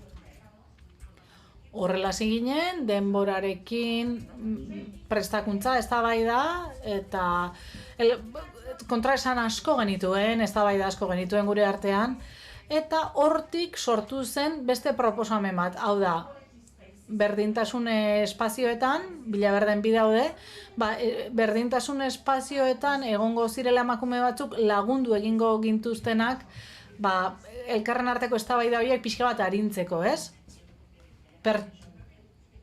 Monika Buket, da gure coacha, bera etorri zen, gurekin lan egitera, gutre batzera, oso interesgarria eta divertigarria izan zen, eta horrela hasi ginen alde batetik adinekoen espazioekin lan egiten, eta beste alde batetik elkartean bertan gonbidatzen gintuzten lekuetara, eta gu eskuzabaltasunez jokatzen dugu. Ze adinekoek ez daukagu ezer demostratu beharrik, ez profesionalki, ez beste inola. Orduan, beti dago eskuzabaltasuna gure diskurtsoetan. Hasi ginen Bilaberdeko eragileekin eta erakundeekin lan egiten, baita barrutiko batzordearekin ere, eta hasi ginen eztabaidatzen. Badira, elkarte asko daude, asko mugitzen dira, lan asko egiten dute, baina bakoitzak bere aldera jotzen du, berera jotzen du. Eta guk esaten genuen, badena partekatu behar genuela, jakiteko zein den gure burrukaren helburua eta elkarren artean burruka horren alde egiteko. Horrela, pixkanaka finkatu dugu lideresen egoera hau. 2014an hasi ginen, 2015ean prestakuntza jaso eta gero, junginen adinekoen zuzendaritzara eta esan genien irratia egin nahi genuela, ze beste helburuetako bat zen ikusezin izateari ustea, hau da, emakumeok gure buruak ikusarazi behar genituela, asko ikusi genuen txapelari gabekoei buruz, feminismoari buruz asko ikasi genuen, eta guk esan genuen, ez genuela ikusezin izan nahi, ez genuela ikusezin izan nahi, eta hasi ginen helburu horren alde lan egiten, humorez. Eta pixkanaka gure eremua irabazten joan gara, gozatzen, bizitzen, egunerokoan, eta proposamenak egiten. Ze politika egiten dugu gu, pribatua ere politikoa da, hori ezaguna da esaldi hori. Eta, bidean ezustekoak ere baditugu, harritzen gara. Teknikari batek esan zigun, udaletxen, baietz irrati egiteko aurrekontua bazela. Pila Berdeko irrati komunitariora joan ginen, komunitateko irratei omenaldia egin nahi diet, uste dut hemen Gasteizen ere badagoela, Espainia osoan zehar badaude, komunitateko irratiek boterea ematen diete eta ahotsa ematen diete beste bitarteko batzuetan ahotsa ez dute nahi. Hedabideak dira, hedabide askeak, ez dago inor galaraziko dizuna momentuan sentitzen duzuna esatea, guretzat oso importantea, oso garrantzitsua da tresna hori ahalduntzeko. Eta horrela, hasi ginen lanean, proiektu bat eman ziguten, urtebeteko proiektu bat. Eta hasi ginen, trebatzen irratiaren munduan. Lehenengo urtean parte hartzearen inguruko prestakuntza egin genuen. Eta gure programa, Con Mayor Voz, oraindikan irratian dago. Eta oso tresna baliotsua da, indartsua da. Horri batzen badiogu, ikusezin izateari ustea, ze gu gara orain sareen arduradun, online da, digitala da, baina lortzen dugu. Urtebetera proiektu hori desagertu egin zen, baina guko MCR radioren barruan jarraitzen dugu, bazki egin gara, elkarte hau irratia, baina gehiago da, ze prestakuntza eskaintzen du, irrati eskola ere bada. Belaunaldi arteko jardunaldiak egiten ditugu, gazteekin, batzuetan aurrekin ere bai. Eta hori izan da gure lan egiteko modua. Zer gertatu da? Orain, 2 edo 3 urte igaro zirenean, sari bat eman zigun sendak, hortxe duzue, senda saria. Guk protokoloak ez ditugu errespetatzen, ez zer esango dut. Gu bizi gara, bizi garen bezala, eta gure helburua da ikastea, partekatzea, eta batez ere balioak eta printzipioak helaraztea. Eta batzuetan, lortu dugu aldaketaren eragile deitzen gaituzte batzuetan, ze batzuetan erreferente gara, barrutian, adibidez, GKE baten proiektu bate iristen denean gugana jotzen dute. Adibidez, Grandes Amigosek badu bakartadaren inguruan proiektu bat, kontatzen digute, eta guk baloratu egiten dugu eta ikusten dugu noraino lagun diezaiek egun. Batzuetan mapa bat egiten laguntzen dugu, ez? Bakardadearen mapa bat egiten adibidez, eta gero barrutiko testu inguruan aurkezten diegu, testu inguru hori, elkartean harremanetan jartzen ditugu. Proiektu horiek ez daitezen zoko batean geratu, baizik eta Villaverde osora iritsi daitezen.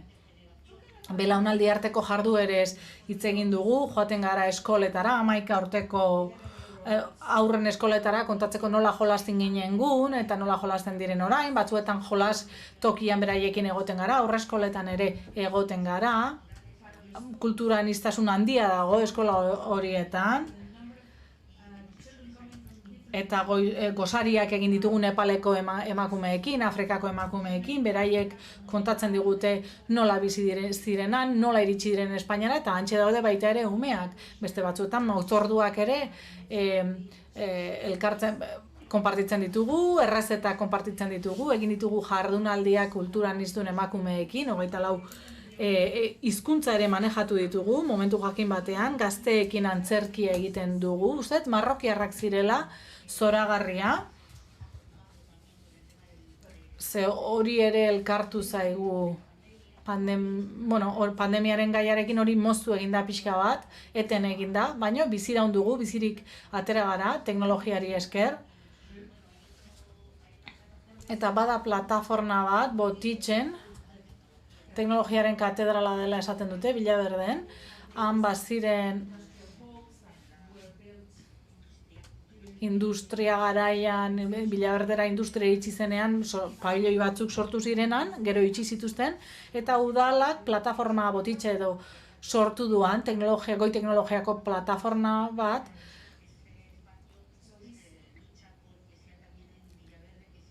eta nahi dugu plataforma horrek ere Villaverderen alde lan egitea, ez bakarrikan munduaren aldean, mundu mailako topaketak egin baitira, aitzindariak izan gara Punto Violeta izenekoetan.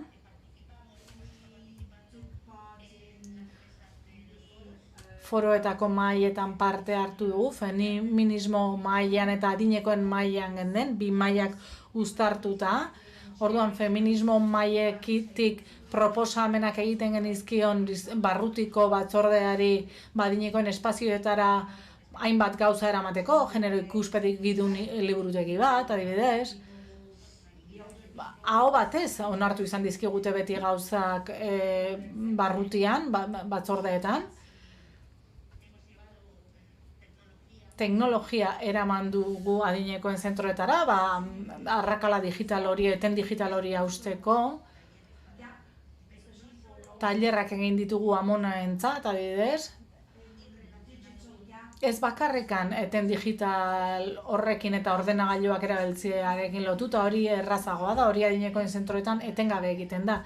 Guk egin duguna da, arrakala hori ezabatzea batez ere jakiteko nola erabili etikaz baliabide horiek, baitaren sare horien edo edabideen zitalkeria hori deskubritzeko, ze ideia zen amonek eta amek beste amona eta ama batzuei erakustea gauzak erabiltzen, odeia zer den jakitea, ez hor zeruan dagoen idei bat, baizik eta kableetan dagoela, ikusten duzuenez, hainbat aitorpen, aintzatespen eta sari irabazi ditugu, argazkietan ikusi duzue, hemen egin genuen berdintasunaren baratzea, Huerto de la Igualdad, Madrileko Casa Encendida aretoan, aurkeztera animatu gintuzten, abesti bat ere aurkeztu genuen, eta publikoaren aho bateko saria eman ziguten.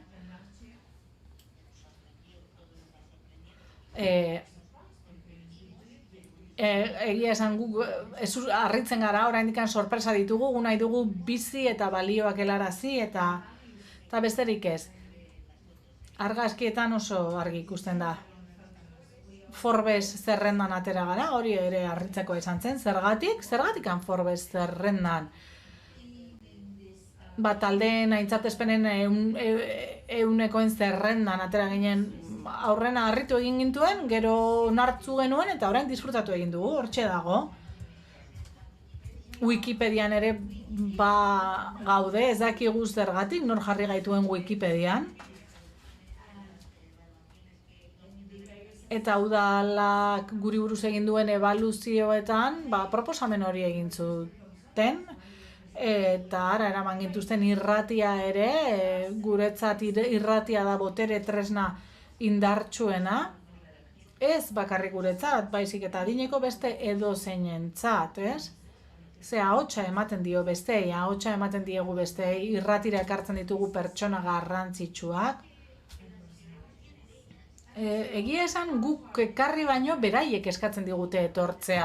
Eta horrek ere harritu egiten gaitu, prentsaren mundutik, telebistaren mundutik datoz, hortxe gaude Elbira Lindorekin, gonbidatu egin gintuen.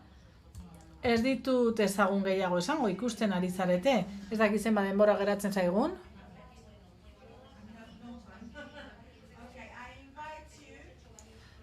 Proiektu asko egin ditugu. Bibesano Fundazioarekin ere egin dugu proiektu bat. Hortik sortu ziren Cuerpos de la Vejez edo zahartzaroaren gorputzak, hitz egin dugu heriotzaz, iruditzen zaigu hori ere naturalizatu behar dela, eta ikasi dugu hiltzen hobeto bizitzeko. Zahartzaroaren gorputzak ere 5 bideo dira, Cuerpos de la Vejez proiektua, eta hor gorputzen inguruko mitoak eraitsi ditugu, sareetan beti gorputzak zoragarria agertzen dira, eta bideo bakoitzaren atzean istorio bat dago, eta Ana Amado arkitektoarekin ere egin dugu beste proiektu bat, hor daude argazki ikonikoak, sariak jaso dituzte, Veneziako Bienalean, Granadan, eta Madrid guztitik ibiliko gara, garraio bideetan, baina Manuela Carmena kendu zuten, eta bera zen gure babeslea, eta hortxe geratu zen. Baina proiektuak aurrera darrai mundu guztitik. Informazio hau guztia Facebooken aurkituko duzue, Googleen. Ez dugu nahikoa denbora, urte asko bizi izan gara, ero, ez dakit, gustatzen zaigu aktiboki hartzea. Carmen, itxoin pixka bat. Ana Amadoren proiektua zen argazki ikonikoak, ez? Normalean 5 gizon eta emakume bat agertzen zen argazkietan berak alderantzizkatu egin zituen, ez? Moztu egin nauzu eta orain ahaztu egin zait. Feminista gara, aktivista gara, eta Villaverden mugimendu feminista bateratu egin dugu lideresen ekimenetik, helduak garenez, adinekoak garenez, zer dugu gogoko? Naiz eta gutako bat joan bilera batera, ja ez da pertsona bat, ja gara lideresak, talde baten ordezkari gara. Bakoitzak gure rola dugu eta alde horretan egiten dugu lan. Egia esan idatzitan ekarren diskurso bat, baina galdera asko ditugu, publikoaren galdera asko. Carmen León, Carmen Martín, eskerrik asko zuen aurkezpenagatik.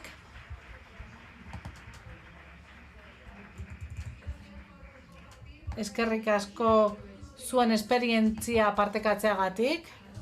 Seguruenik inspiratuko zenituzten beste barruti batzuk, ez da? Bai. Muga gainditu ditugu.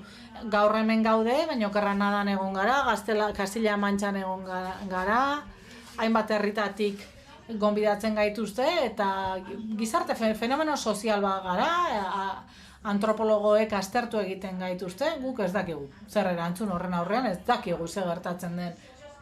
Nola azarra garen, ez dakigu. Zuek nahi zenuten Villaverden ezagutzea, guretzako lehentasuna Villaverde da. Oso barruti zoragarria da guretzat. Gizarte mugimenduak pilpilean daude, hizkuntza asko hitz egiten dira Villaverden. San Cristobal auzoan 74 hizkuntza hitz egiten dira. Prentsarentzat Bronx da, baina ez da hala, begira da zabalarekin joan behar da, partekatu egin behar da, ez bakarrik ez integratu. Zer integratuko dugu? Egin behar dugu bizikidetzan. Elkarrekin bizi, partekatu, hizkuntza eraldatzen joan behar da. Etengabe joan behar dugu aztertzen egoera, ez badigute ate honetatik sartzen, beste honetatik sartuko gara, estrategikoki, eta egia esan edabideek, prentsak eta telebistak asko ateratzen dute San Cristobaleko auzoa, ez? Adibidez, zerbait gertatu delako. Norbaitek atrakatu eta 5 minutu pasatzen dituzte albiste horrekin, baino San Cristobalen gazteen taldeak badaude, institutuko umei laguntzen, ez baldin badaukate nola ordaindu klase partikularrak, laguntza ematen diete, beste batzuk kaleko umeak hartu eta erakusten diete kirola egiten, eta hori ez du inorrek erakusten telebistan. Egia esan luze jarraitu halko genuke hitz egiten, baina mikrofonoak ireki behar ditugu, seguru nago, galderak daudela. Hemen dauden galderetatik hasiko gara. Bueno, pues mientras... Jendea animatzen den bitartean, nik online egindako komentario bat egingo dut, aurreko hitzaldiarentzat, Federikoren hitzaldia, eskertzen dizut Federico, zure ahotsa, zure ikuspegia, oso argi azaldu duzu inklusiorako ibilbidea, giza eskubide beteetara iristeko bide hori primeran azaldu duzu, Lupek egin digu iruzkin hori, eta galdera bat,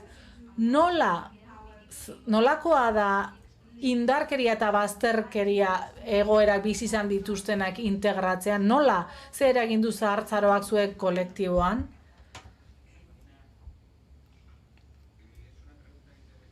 Galdera interesgarria da, zen nola egiten da lan hauekin? Beraiekin horrelaxe. Empatiaren gaia, ez da, jakitea pertsona horrek, aurrean duzun pertsona horrek ez dula motxila bat dauka, bagoi bat, ez? Eta bagoi horrek harrapatu egin du azpian. Eta pixkanaka joan behartzara, zerk laguntzen gaitu gehien? Ojo de loca no se equivoca, ez? Esaten dugu guk, horrek asko laguntzen digu. Hau da, konturatzea gutako bat dela. Orduan gutako bat dela sentitzen dugunean gehiago irekitzen zara. Ze asko baztertu gaituzte, jipoiak edo jaso ditugu alde guztietakit, eta ez da hain erraza guretzat irekitzea.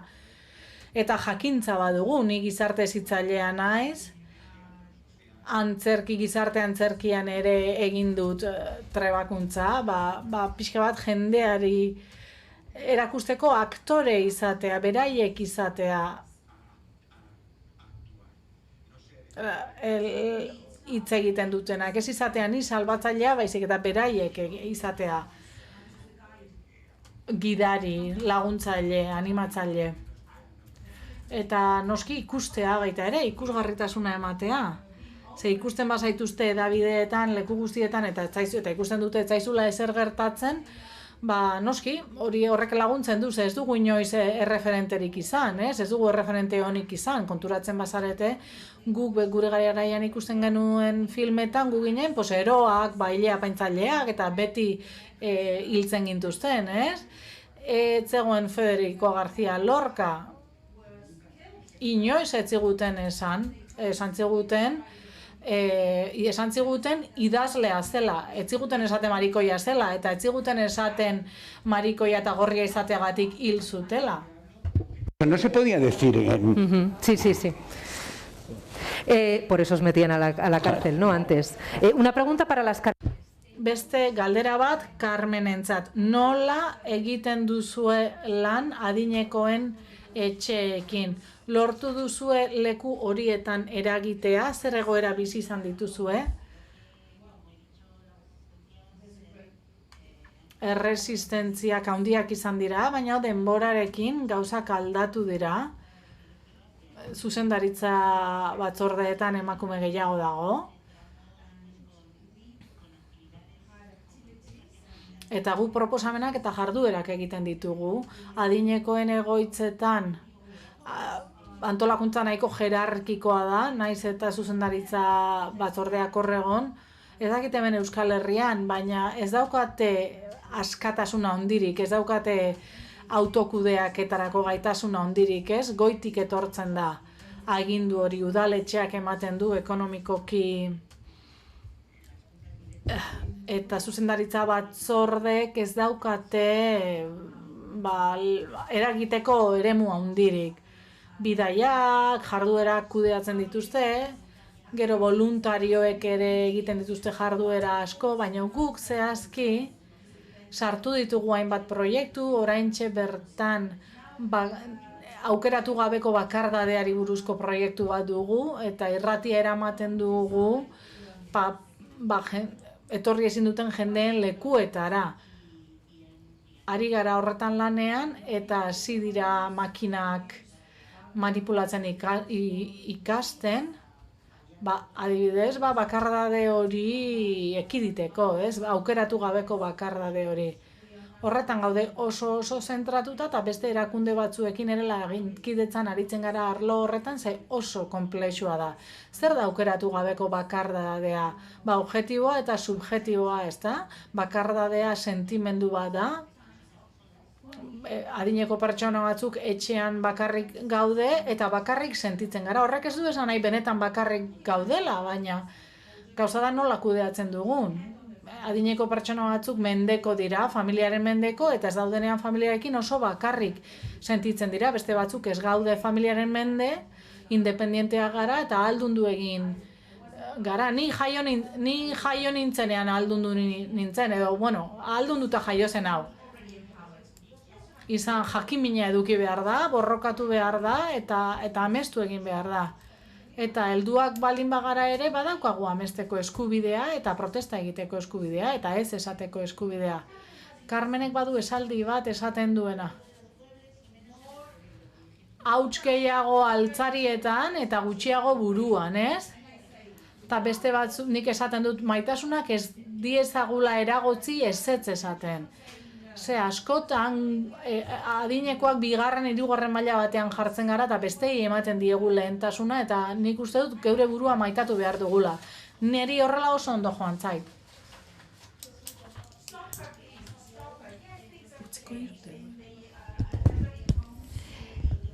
Adinekoek liburutegi feminista sortu dugu, liburuak sailkatzen ditugu eta aukeratzen ditugu eta desfibrila gailuak ere baditugu orain, bertan, eta emozioak lantzen ari gara orain. Parte hartzeko baldintzak definitzen laguntzen ari gara, eta adineko sentimenduak barne sartu ditugu, eta orain psikologoekin batera egiten dugu lan. Eta hori lortu dugu gure foroi esker. Tokiko foroi esker. Bizilagunen proposamenei esker lortu da hori guztia. Aurreko legislaturan, aurreko legealdian horrela egiten genuen lan, orain atzera pauso batzuk eman ditugu, tamalez, baina tira, aurrera nahi dugu jarraitu eta gogorra da, baina poliki-poliki lortzen ari gara. Gauzak lortzen ari gara eta beste era batean ikusten gaituzte orain, ez gaituzte ikusten elefanteak bagina bezala, ezta? Diskriminazio gutxiago dago orain eta bai LGTBIQ+ kolektiboaren kasuan ere hori egia da, ezta? Orain ikusten zaituzte eta hori garrantzi handikoa da. Eskerrik asko, plazer bat izan da, zuek hemen izatea. Mila esker. Federico Armenteros, Carmen Martín, Carmen León, eskerrik asko hemen egotearren eta parte hartzearren, gure jardunaldian parte hartzearren, eskerrik asko. Tira ba, hori zer da, kupoia? Erori zaizuna, bueno. Bukatzeko ordua da eta legokotza guztiak jasoko ditugu eta esariak emango ditugu. Lagunkoitasuneko jardunbide egokien jardunaldia izan dugu hemen eta bukatzeko sari batzuk emango ditugu. Azken urte honetan egindako ekimenak izan ditugu kontuan, Amaia Olabarrieta. Sari hauek, beraz, dana zure eskutziko. Bueno, eguerdion guztioi, jardunaldi honen amaierara heltzen gara, eta sari banaketarekin ekingo diogu. Aldez aurretik, eskerrik asko zuen proposamenak helarazi dizkiguen zuenoi, eta benetan zaila da sarituak aukeratzea. Este año celebramos la cuarta... Aurten laugarren deialdia daukagu, hau da lagunkoitasuneko jardunbide egokien saria. Horren helburua Euskadin egiten diren ekitasmo honenen aitorpena da. Jardunbide egokia kontzeptua oso zabala da eta eredu baten bila ari gara aipatzen dugunean.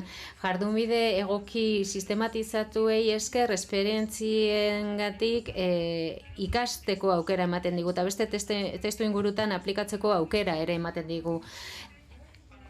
Guztion denon artean ikastea dugu helburu eta esan dudan bezala proposamen guztiak eskertzen ditugu, oso interesgarriak izan direlako, aurtengoak eta bai aurreko deialdietan jasotakoak. Animatzen zaituztegu zuen proiektuak aurrera eraman ditzazuen eta epaimaikidei ere eskerrak eman nahi nieke, Lidia Milibia, gizarte politiketako sailburu erda, ordea Santi Larburu, pensionisten eta jubilatuen Eusko Federten elkartekoa, Koldo Aurestia, Alzheimer erra daukaten pertsonen elkartea, Irude Sozial Movement, Pilar Sorando, Sartzauraren presidentea, eta Marije Goikoetxea, Deustuko Unibertsitateko irakaslea. Aurten aitortu nahi ditugu proposamena bi dira akzesitarekin. Lehenik eta behin biziki proiektua baude elkartekoa. Adineko eta ez gaitasun intelektuala daukaten lagunekin eta pertsonekin lan egiten duena. Tresnak eta aukerak ematen dizkigu, ez gaitasun intelektuala duten eta 50 urte baino gehiago daukaten pertsonei aukera gehiago emateko. Beren bizitza hobeto bizi dezatela. Inklusiboak diren espazioak sortuz. Akzesita Luis Aratxo, bizikiko kidea, eta Liben Martínez, gizarte langilea dena hartuko dute.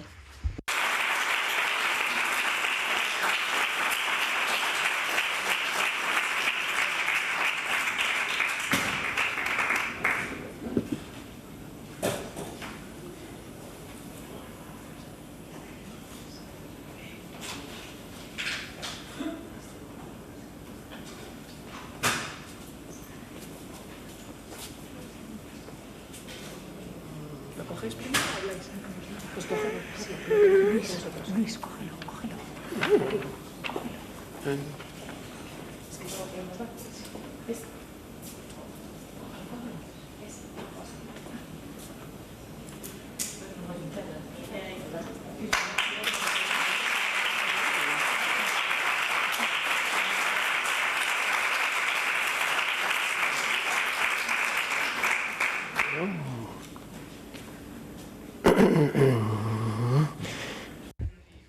Egunon, eguerdion, eskerrik asko, gaude elkarteari eta gure proiektuari biziki sari hau emateagatik. Biziki elkarteko kideak garenok, sentitzen dugu edadetuok ere ilusio handiak eta proiektuz betetako pertsonak izan gaitezkela. Bizitza postasunez nahi dugu bizi. Ez gaitasun intelektuala daukagun pertsonok nahi ditugu baliabideak izan gure auzoetan, gure herrietan. Bat gehiago bezala ikusten ditugu gure buruak. Eskerrik asko sari hau emateagatik.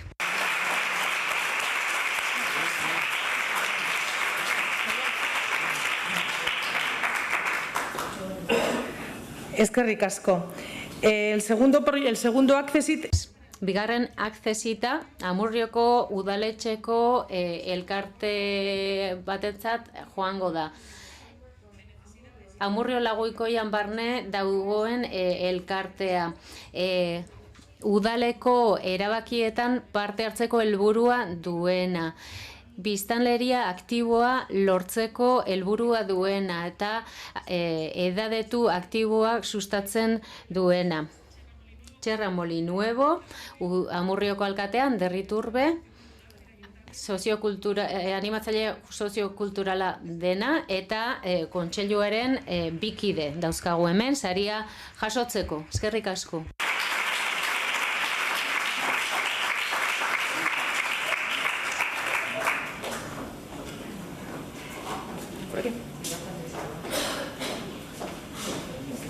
Tenéis que coger el de delante. ¿Qué? ¿Vas a decir algo? No, sí. Ah, no, ok. Bueno, ¿Cómo nos ponemos? Para que se vea todo. Bueno, por descarte me toca hablar a mí. Muchísimas gracias. Mila esker harrituta gaude, ez daukagu diskurtso landu bat eta eskerrik asko Ana, hor egongo da, ezin izan da etorri, baina online egongo da, konfinatua dagoelako. Eskerrik asko akzesit hau emateagatik. Hemen bikide dauzkagu, baina beste asko dago ekimen honen atzean. Gure udaletxean gauzak aldatu nahi ditugu. Edadetuekin lan egiteko aukera saria da, egunero zerbait jasotzen dugu, eta gainera hemen horrelako ekitaldia ospatzeko aukera eman digu ekimen honek. Eskerrik asko, bihotzez.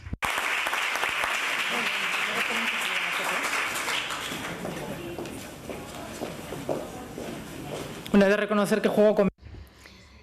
Amurriokoa naiz ni, beraz hori onartu beharra daukat, oso pozik nago etxeko jendea ikusten dudalako hemen. Eta lagunkoitasuneko jardunbide egokien lehen saria zapatila proiektuari eman behar diogu.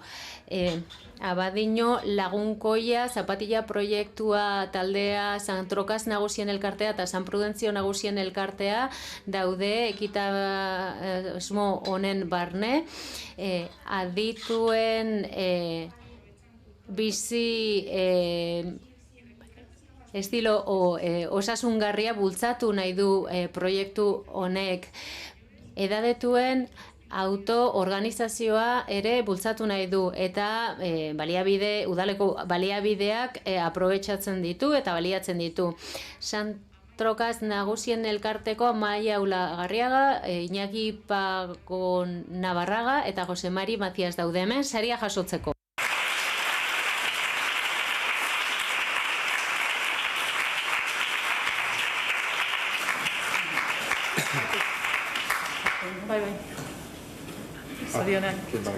¿Quién habla? Bueno, nos han dicho que seamos breves y yo tiendo a ser formal. Eskerrik asko. Eskerrik asko saria emateagatik. Benetan gustatuko litzai guke gure proiektua hemen azaltzea, baina sare sozialetan dago eskuragarri informazio hori, udaletxeko web orrialdean izango duzu informazio hori, Euskadi Lagunkoiaren web orrialdean baita ere, eta gure emailak hor daude. Pozik azalduko dizuegu jakin nahi duzuen guztia. Eskerrik asko. Bueno, yo quiero... Bai. Nire aldetik esango nuke egitasmo hau ez dela bakarra, hau herriaren lagunkoitasun proiektuaren luzapen bat da, 2016an hasi zen proiektua da, hori, eta hasieratik gure helburua izan da ez bakarrik helburu zehatzak lortzea edo zerbait tangiblea lortzea, baizik eta edadetuen autogestioa sustatzea. Lagunkoitasuneko bigarren fasea egin dugu edadetuentzat eta ez bakarrik jaso dugun laguntza espazio fisikoak izan dira, baina gure proposamenak guk diseinatu ditugu, proiektua argitaratu dugu eta hori izan da abadinoko edadetuek egindako lana. Hasieran esan duzuen bezala pertsonak gara. Eta edadetuak gure abizena besterik ez da.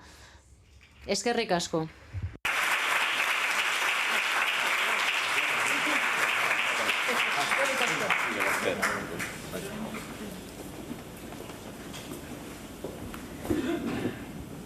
Maria, bukatu zu edo? Sí. Bueno, Bai, eskerrik asko, horrekin bukatzen dugu, eskerrik asko berriz ere aurkeztu diren proposamen guztientzat, gure datu basean geratzen dira, Euskadi Lagunkoiaren datu basean, eskerrik asko profesionalei, udaletxei eta biztanleriari guztion artean Euskadi Lagunkoitasuna lortuko dugu. 70% edadetuen laguntza daukagu eta aurrera jarraitzen dugu. Gure helburua komuna dela eta diskriminaziorik gabeko herrialdeak bultzatu nahi ditugu eta azpiegiturei esker ongizatea eta bizitza pleno bat biziko dugu. Datorren urtean Euskadi Lagunkoiak bere 10. urte horrena ospatuko dugu. Zuekien ospatzean nahiko genuke, ikusiko dugu egoera nolakoa den, baina batera osnarketa egingo dugu eta ospakizuna egin ahal izango dugula espero dugu. Gure mugimendua bizirik dago, ez dago geldirik, azten jarraitzen du eta espero dugu horrelako ekimen asko egongo dela. Eskerrik asko Matia Fundazioak egin duen lanagatik, gaurkoan hemen gaudelako, berai esker, ez da, eskerrik asko denori.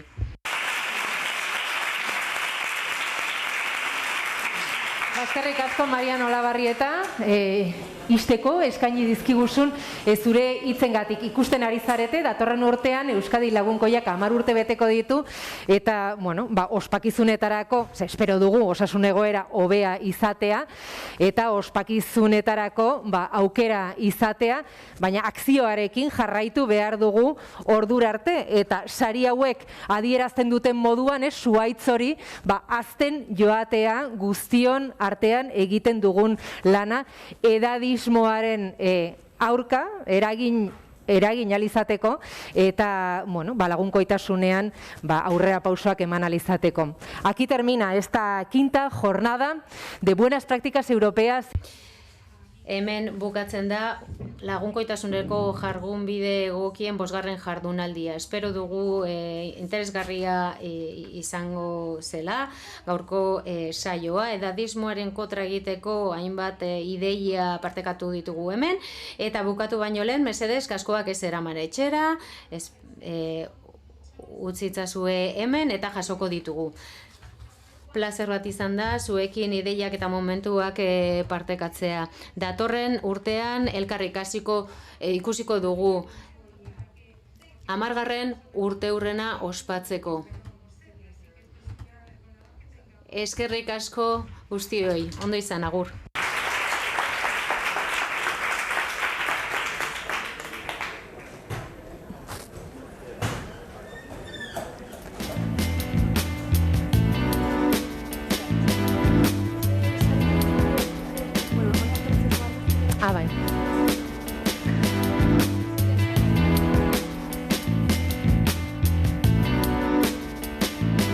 Para sacar una foto de familia. Gracias.